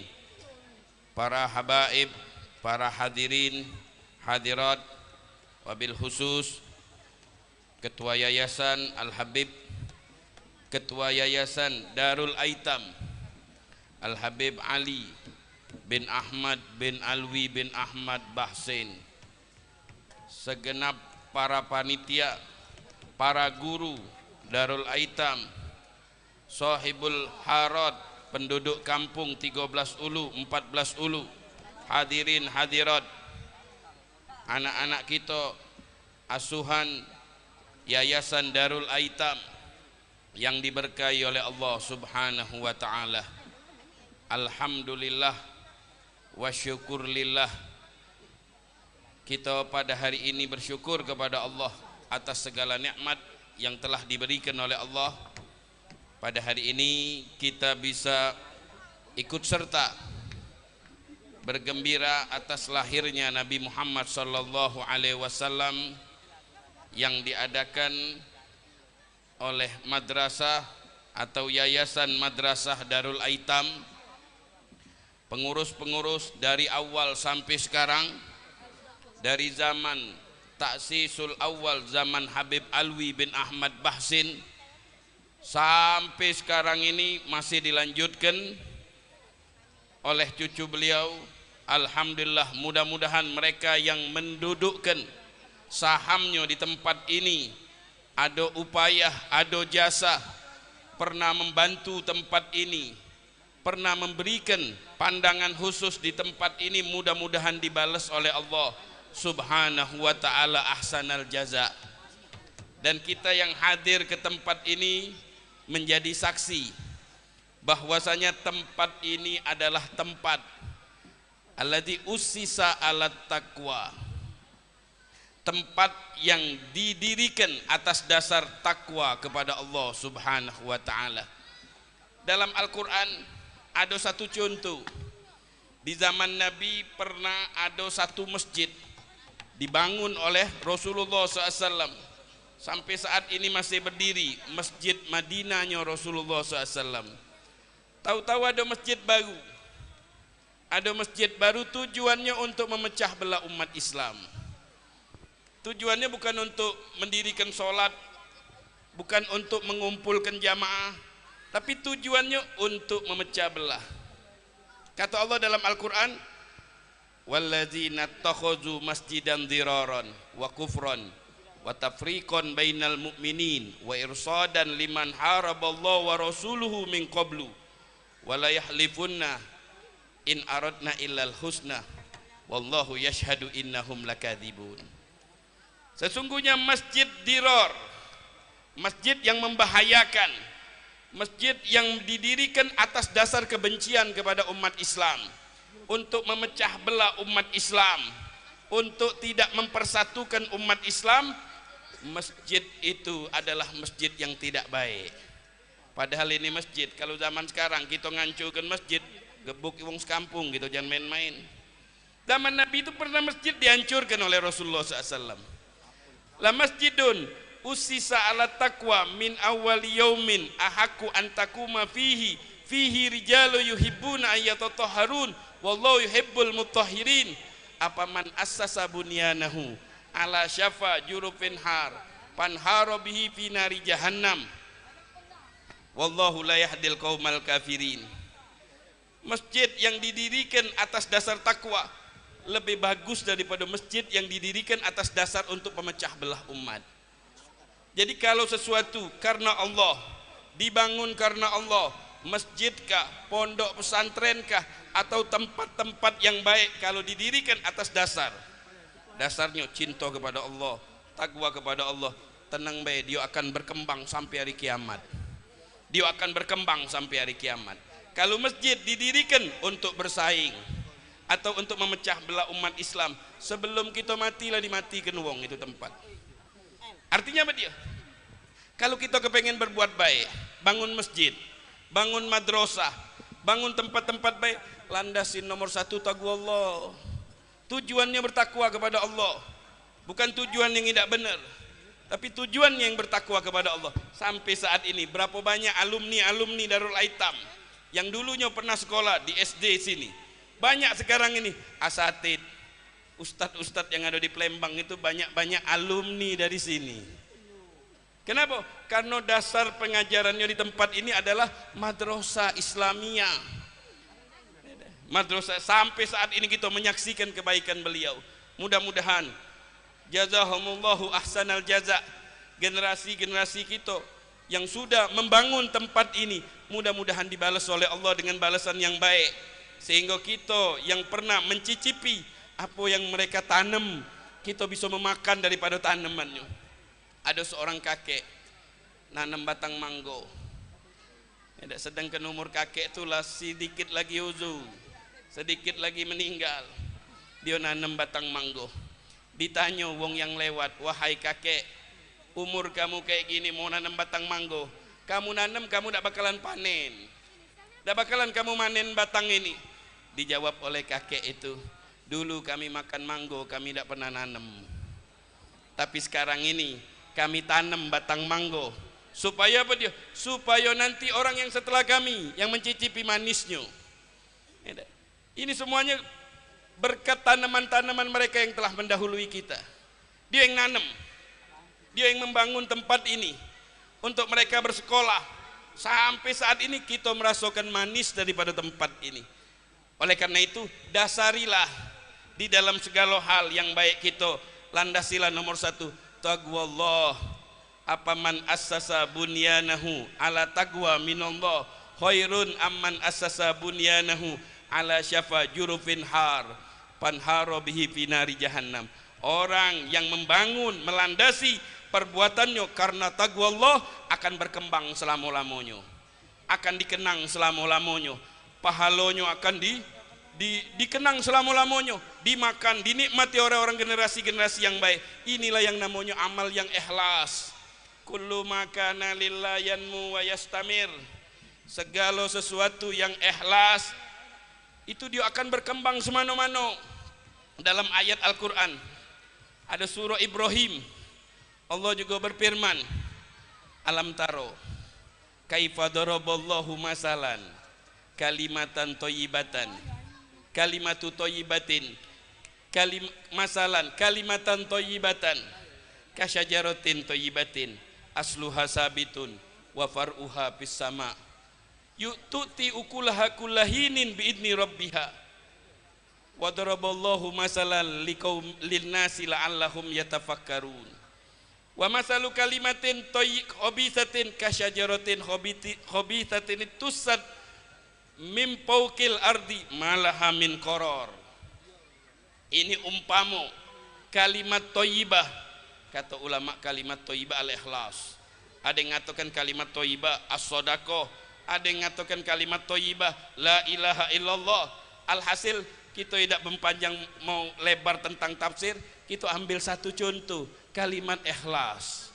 Tanda daripada sesuatu yang ikhlas itu seperti satu pokok batang, akarnya kuat di dalam, masuk ke dalam tanah, diisap oleh akar tadi itu menghasilkan daun-daun yang rindang. Buahnya tadi itu setiap musim, setiap zaman tidak pernah telat menghasilkan buah. Tu'ti ukulaha kullahinin bi'izni rabbiha. Buahnya tadi hasil bagus, tangkinya sampai ke pucuk langit saking rindang batang ini. Akarnya tertanam di bumi kuat sehingga dia bisa menyedot air-air yang ada dengan akar yang tadi sehingga menghasilkan buah. Dimanfaatkan oleh manusia banyak. Ini artinya apa dia? Segala sesuatu kalau dengan izin Allah, dengan ikhlas karena Allah, dia bakal berkembang selama-lamanya. Makanya ajari dulu kita bagaimana cara ikhlas, bagaimana cara kita ikhlas di dalam segala sebuah hal. Sampai saat ini nih, madrasah, pondok pesantren, yayasan Darul Aitam, sampai saat ini madrasahnya tetap berjalan. Banyak murid-murid yang sekolah di tempat ini, insya Allah murid-muridnya calon ulama yang ada di Palembang ini. Amin ya rabbal alamin. Ma'asyiral hadirin yang dimuliakan oleh Allah subhanahu wa ta'ala, kita berkumpul untuk mendengar sejarah syama'ilnya Rasulullah, sejarah hidupnya Rasulullah, akhlak-akhlaknya Rasulullah. Karena ilmu atau sesuatu kalau sering didengar, dia akan tertanam di dalam hati. Segala sesuatu itu sering dengar akhlaknya Nabi. Karena Rasulullah SAW bagadita sapa SAW ahsanan nasi khalqan wa khuluqan wa khalqa wa ahsanuhum ila makarimil akhlaqi sabqa. Tiap hari dengar itu, tiap hari dengar itu, lama-lama akhlaknya Nabi ada dalam kita. Batu kalau disiram sama air sedikit-sedikit, lama-lama batu itu berlubang, pecah batu itu. Mamano hati kita, ya dah. Apakah asyaddu ghaswa? Apakah hati kita lebih keras daripada batu? Tiap hari selama 40 hari, bahkan lebih daripada 40 hari, kita dengar maulid Nabi, lahiran Rasulullah SAW, yang dikatakan oleh ulama kelahiran Rasulullah hari tanggal 12 Rabiul Awal di zaman Rasulullah dulu itu paling abdolnya hari yang ada di alam semesta ini. Hari lahirnya Rasulullah Sallallahu Alaihi Wasallam. Kalau sudah dengar akhlaknya Nabi, dengar sifatnya Nabi, dengar bentuk fisiknya Nabi, kalau sudah kita bisa dengar itu, dia akan tertanam dalam hati kita. Sehingga muncul dalam hati kita apa dia? Mahabbah. Mahabbah. Mahabbah itu ada macam. Ada mahabbah, kalau sudah mahabbah kita hormat. Itu mahabbahnya kita seperti kepada guru kita. Kita kalau cinta sama guru kita, kita hormati guru kita. Perintah-perintah guru kita jalankan. Seorang anak cinta kepada bapaknya, artinya apa dia? Patuh kepada bapaknya. Itu namanya mahabbah yang pertama. Ada lagi mahabbah kedua, mahabbah sayang. Kalau sudah dicinta atau dicintai, kita memberikan sayang sama dia seperti mahabbahnya seorang guru kepada murid. Mahabbahnya ayah kepada anaknya. Ayahnya bakal sayang, ayahnya bakal perhatian. Kalau gurunya bakal numpahkan ilmu, bahkan mengajarkan ilmu yang dia miliki, diajarkannya murid siang malam tanpa pamrih. Tidak mengharapkan balasan dari murid, penting saya menyampaikan ilmu. Ada lagi mahabbah yang ketiga, mahabbatul ihsan, berbuat baik kepada sesama kita. Kalau ada kita cinta sama si kok wong, kita antari rumahnya, antari makanan, antari ini, itu mahabbatul ihsan. Nah semua mahabbah ini bisa kita berikan kepada Nabi Muhammad SAW. Kenapa? Kenapa kita ini mesti cinta kepada Nabi Muhammad? Karena apa yang nanti kita peroleh kelak di hari kiamat banyak sekali. Banyak kita ini peroleh. Jangankan di hari kiamat, di dunia sebelum kita lahir sudah boleh dari Nabi. Kata Allah dalam Al-Quran, wa ma arsalnaka illa rahmatan lil alamin. Tidaklah kami utus engkau wahai Nabi Muhammad kecuali membawa rahmat ke alam semesta ini. Apa itu alamin? Alamin ini alam semesta, manusia, alam. jin, alam, alam semesta ini, alam, malaikat, alam, masiwallah fahwal alam. Selain Allah, alam, membawa rahmat kepada manusia. Manusia yang mana yang dapat rahmat dari Allah? Yang mendapat rahmat dari Allah, orang mukmin, orang kafir mendapatkan semuanya. Orang mukmin di dunia bil hidayah. Kita dapat hidayah yang besar dari Nabi Muhammad. Dulu kita tidak ngerti ilmu. Dulu tidak tahu cara bertaubat kepada Allah. Dulu tidak ngerti kita bagaimana cara kalau kita habis melakukan dosa, kita cukup terbut astagfirullah, belum ngerti gitu. Setelah Nabi Muhammad datang, Nabi Muhammad ngajarkan sama kita. Kalau kalian melakukan dosa, kalian bertaubat kepada Allah. Tahu kita ilmu itu. Kalau kalian mau selamat, banyak wudu, tahu kita itu. Kalau kalian mau bisa sujud kelak di hari kiamat, banyak sujud di muka bumi. Sebab nanti di hari kiamat, wong yang tidak biasa sujud, tidak boleh sujud. Yauma yuksyafu an sakin wa yud'auna ila sujud fala yastati'un. Pada hari itu mereka diperintahkan oleh Allah sujud di hari kiamat. Wahai sujud, wahai manusia, sujud. Dah bisa dia sujud. Orang yang biasa sujud lancar. Kenapa mereka tidak bisa? Sendi-sendinya ini ditarik oleh Allah sehingga tidak ada sendi, tidak baca ngungkuk lagi gitu. Sekarang alhamdulillah 100 sendi, disuruh bersyukur gitu, sholat duha. Sholat duha itu bersyukuran atas nikmat sendi yang ada di badan gitu ini. Ini suruh syukur. Gimana? 2 rakaat sholat duha kita telah mensyukuri sendi. Supaya kita apa dia? Supaya kita bisa sujud kelak di hari kiamat. Ini alhamdulillah kita tahu dari mana? Dari Nabi Muhammad. Kalau tidak ada Nabi Muhammad, tidak ngerti gitu. Coba jengok balik sejarah sebelum Islam. Bagaimana keadaan masyarakat sebelum Islam dulu? Hukum yang dipakai itu hukum rimba. Siapa yang kuat dia yang makan, yang tidak kuat kena tindas. Perkawinan sebelum zaman jahiliyah dulu gimana? Perempuan dikubur hidup-hidup.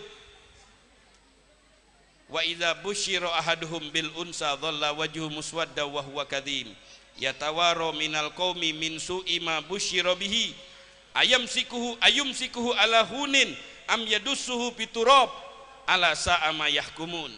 Itu sebelum Islam. Kalau dapat anak betino dikubur hidup-hidup Pak, jangan main-main gitu. Boleh anak betino dikubur. Singitan malu, mukanya pucat, mujrim, mukanya marah, boleh anak betino.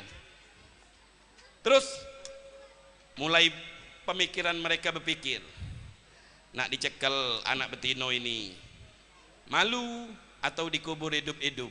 Pilihannya cuma 2. Akhirnya dikubur hidup-hidup. Kelak di hari kiamat ditanya oleh Allah, wa idzal mau'udatu su'ilat bi ayyi dzambin qutila. Ini sebelum Islam. Datang Nabi Muhammad muliakan Islam. Tidak boleh ngubur anak betino. Dulu sebelum Islam anak betino tidak dinjuk waris. Kenapa? Karena tidak besom bela keluarga, yang bela keluarga ni lanang. Islam tidak ngajarkan warisan. Datang Islam ngenjuk waris. Lirijali nasibum mimma tarakal walidani wal akrabun walin nisa'i nasibum mimma tarakal walidani wal akrabun mimma qalla minhu au nasiban mafruḍa. Sebelum Islam tidak dapat waris. Jangan main-main sebelum Islam. Sekarang ibu-ibu mulai ngomong, kami ngapo sama-sama anak, Ustaz, kami setengah, dia sikok pul. Tidak adil hukum Islam. Nak balik zaman jahiliyah lagi ya, kubur hidup-hidup kage. Hah? Jadi zaman jahiliyah itu betino dikubur hidup-hidup. Yang muliakan perempuan Islam. Perkawinan, tidak ada kawin zaman dulu. Cup-cupan, siapa cepat dia dapat. Datang Islam, pernikahan, mau kawin, bayar dulu sodaknya, maharnya, mas kawinnya, menunjukkan benar-benar cinta kau sama dia, bayar. Ada yang nagetkan pula apa dia mas kawinnya. Jadi sahago wong nak kawin. Itu sebelum Islam. Kita tahu ini dari mana? Dari Nabi Muhammad. Sehingga dimuliakan oleh Allah umat manusia. Inilah rahmat yang kita peroleh dari Nabi Muhammad. Kelak di hari kiamat, kelak di hari kiamat kita disayang oleh Allah. Ummati ummat marhumah. Umatnya Nabi Muhammad tuh disayang, berhamburan rahmat. Ado tando umatnya Nabi Muhammad, nuruhum yas'a baina aidihim wa bi aimanihim yauma la yuhzillahu an-nabi wal yauma la yuhzillahu an-nabi walladzina amanu ma'ahu nuruhum yas'a baina aidihim wa bi aimanihim. Allah tidak mempermalukan Nabi Muhammad kelak di hari kiamat. Umatnya langsung tinjuk tando cahaya mukonyo. Apa dia lagi tanda umatnya?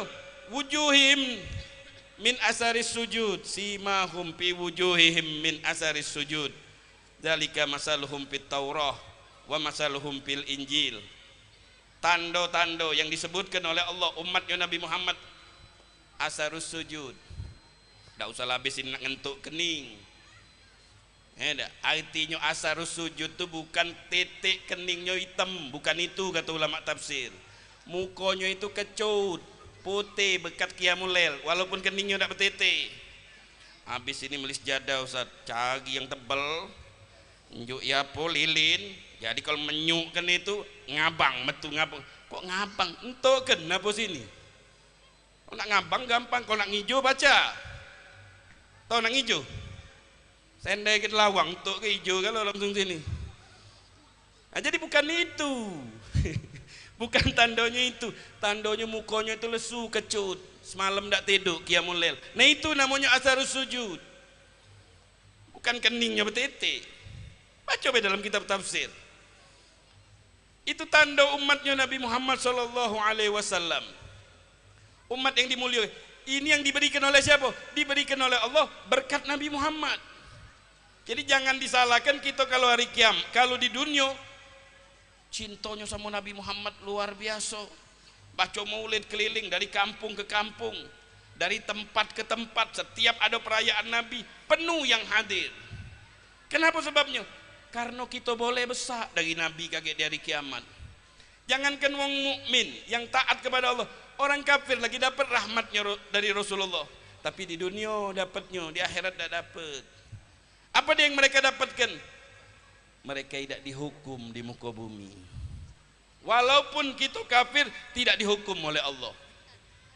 Kita melihat umatnya Nabi Nuh dulu. Tidak bakal beriman wahai Nabi Nuh. Cuman 80 yang beriman sama Nabi Nuh. 40 laki, 40 perempuan. Yang beriman sama Nabi Nuh cuma 80.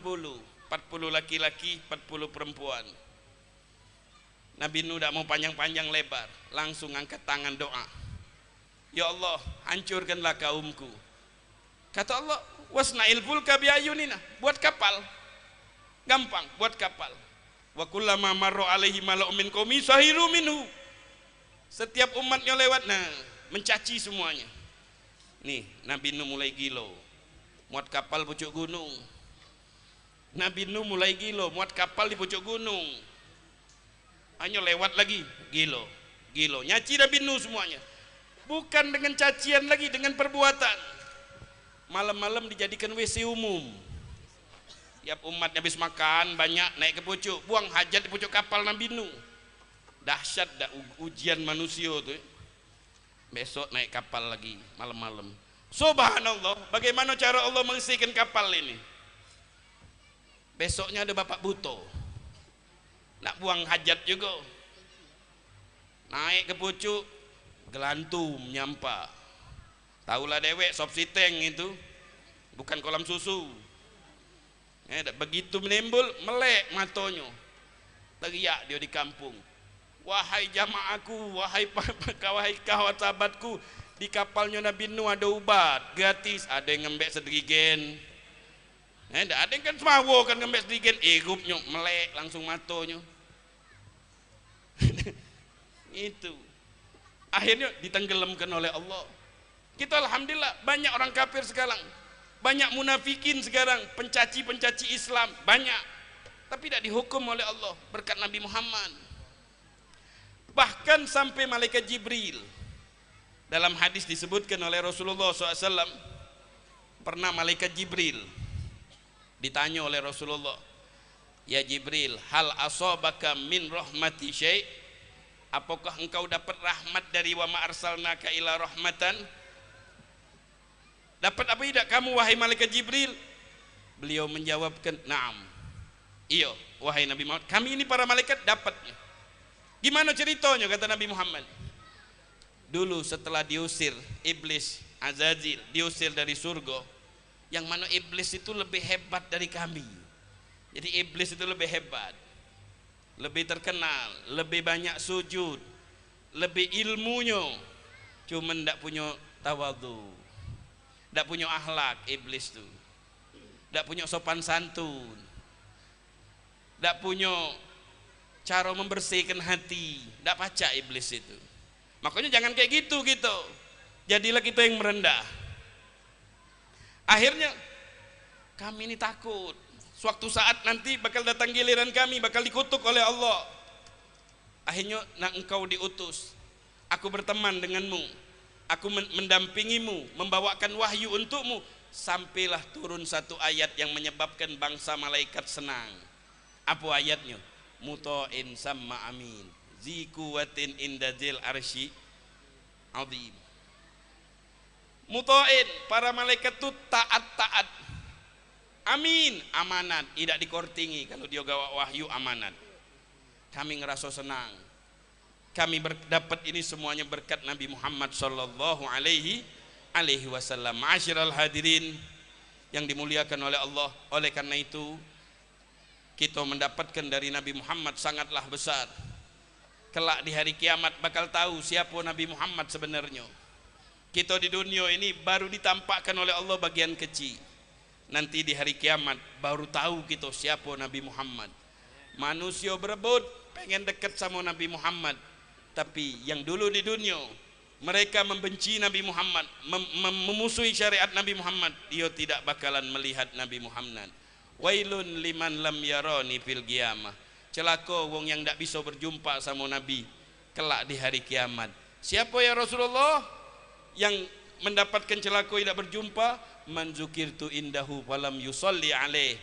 Orang yang aku disebutkan namanya tapi dia tidak mau bersolawat kepadaku. Allahumma salli wa sallim ala sayyidina Muhammadin wa ala ali sayyidina Muhammad. Ma'asyiral hadirin, mudah-mudahan sedikit yang kita sampaikan mudah-mudahan bisa bermanfaat, mudah-mudahan bisa memupuk cinta kita kepada Nabi Muhammad, dan mudah-mudahan iktina perhatian kita kepada umat Nabi Muhammad diberikan oleh Allah Subhanahu wa taala, dan mudah-mudahan hati kita hanya mengidolakan Nabi Muhammad sallallahu alaihi wasallam agar kelak kita bisa berdampingan. Almar'u ma'a man ahab wa may yuti'illaha wa rasul fa ulaika ma'al ladzina an'ama Allah minan nabiyyin wasiddiqin wasyuhada wassolihin wa hasuna ulaika rafiqa. Mudah-mudahan kita bisa berteman sama Nabi Muhammad, mendekat sama Nabi Muhammad dengan berkat kita menghadiri majelis atau maulid di Darul Aitam. Ana wa kafilul yatama kahatin yaumal qiyamah wa asyara bis sababa wal wusta wa farraja bainahuma au kama qala Rasulullah sallallahu. Aku dan pengasuh anak-anak yatim kelak di hari kiamat. Mudah-mudahan kita menjadi pengasuh anak yatim, pembela anak yatim, pembantu anak yatim. Inilah yang bisa kami sampaikan. Lebih dan kurangnya kami mohon maaf. Billahi taufiq hidayah. Assalamualaikum warahmatullahi taala wabarakatuh.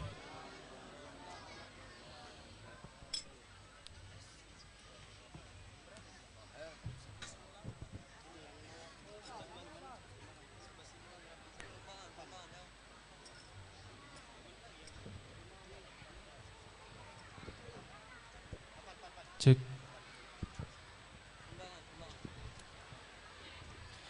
Syukran kasiran jazakumullah khairul jazah kami ucapkan kepada Al-Habib Alwi bin Isa Segap. Sebelum kita memasukin acara yang berikutnya, di sini kami akan menyampaikan bahwasannya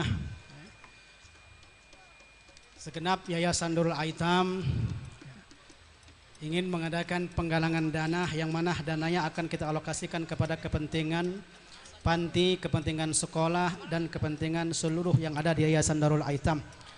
Mudah-mudahan bagi para hadirin wal hadirat yang memberi sedikit rezekinya, kami doakan mudah-mudahan Allah tambah rezekinya, Allah angkat penyakitnya dan Allah kabulkan hajatnya. Tim penggalangan dana sudah siap? Ya. Silakan tim penggalangan dana berjalan di tengah, dari tengah ke belakang ke depan. Salatullah salamullah taha rasulillah. Salatullah salamullah ala yasin habibillah.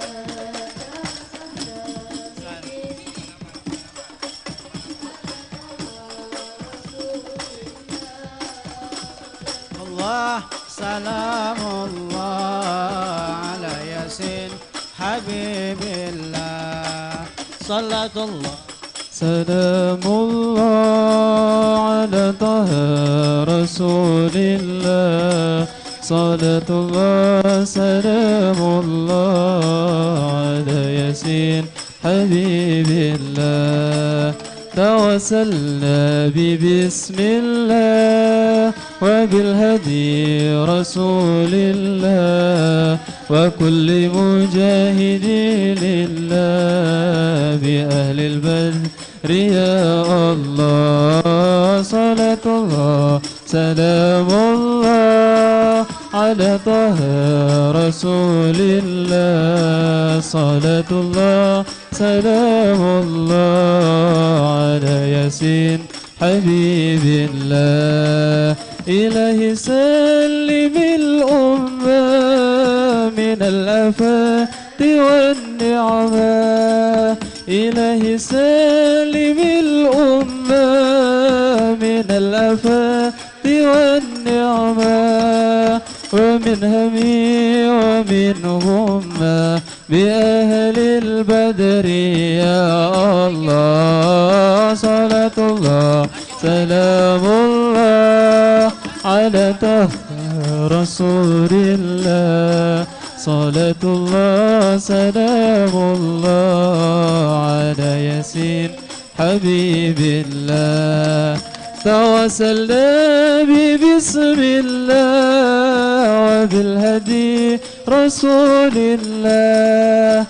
توسلنا ببسم الله وبالهدي رسول الله وكل مجاهد لله بأهل البدر يا الله. صلاة الله سلام الله على طه رسول الله. صلاة الله سلام الله على ياسين حبيب الله. على ياسين حبيب الله.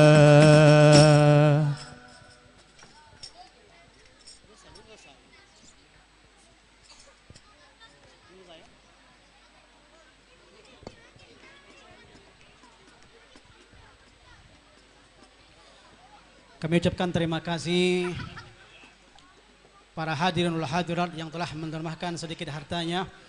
Mudah-mudahan Allah akan membalas apa yang telah antum berikan dan mudah-mudahan Allah angkat penyakitnya dan Allah kabulkan hajatnya. Ma'asyiral hadirin wal hadirat rahimakumullah. Memasukin acara berikutnya yaitu talqinu dzikir sekaligus doa penutup. Namun sebelum dibacakan talqinu dzikir dan doa penutup, kami menghimbau kepada hadirin wal hadirat karena nanti sebelum kita makan siang kita akan melakukan terlebih dahulu sholat zuhur berjamaah.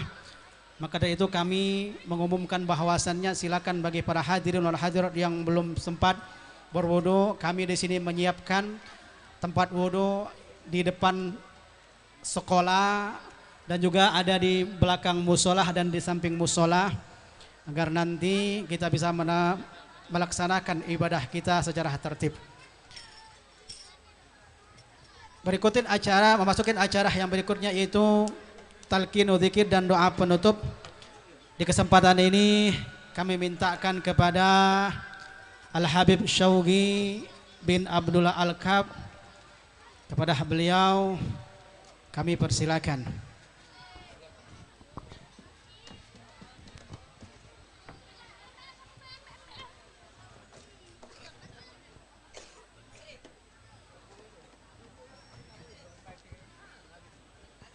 Bismillahirrahmanirrahim. Marilah kita membacakan Al-Fatihah untuk kesembuhan saudara kita Haji Ibnu Ziyad bin Haji Bunyamin Mukti. Anallah yashfihi shifaan ajilan la yughadiru saqaman wala alama bijahin Nabi Mustafa sallallahu alaihi wasallam. Sirrul Fatihah. A'udzubillahi minasyaitonir rajim. Bismillahirrahmanirrahim. Alhamdulillahirabbil alamin arrahmanir rahim maliki yaumiddin. Iyyaka na'budu wa iyyaka nasta'in. Shiratal mustaqim. Shiratal ladzina an'amta 'alaihim ghairil maghdubi 'alaihim waladdallin. Amin.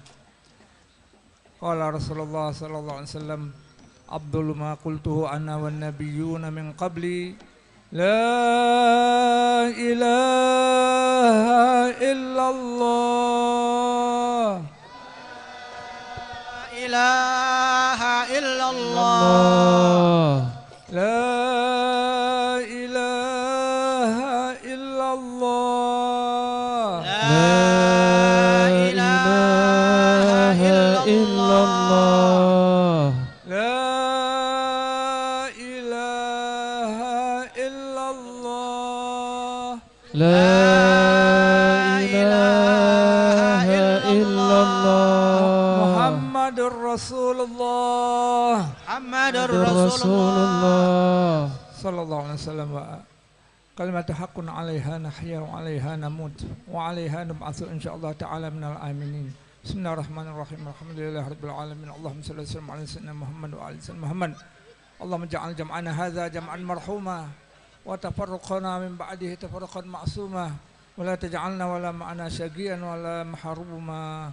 Allahumma arinal haqqa haqqan warzuqna ittiba'ah wa arinal batila batilan warzuqna ijtinabah wa fiqna lima tarda. Rabbana atina fid dunya hasanah wa fil akhirati hasanah wa qina adzabannar. Wa sallallahu ala sayyidina Muhammad wa alihi wasallam. Alhamdulillahirabbil alamin. Qabul. Syukran kasiran Al-Habib Sauqi Abdul Hakam. Dengan ditutupnya doa tadi maka berakhir pula acara kita saat hari ini. Kami selaku pembawa acara mohon maaf apabila ada kata-kata yang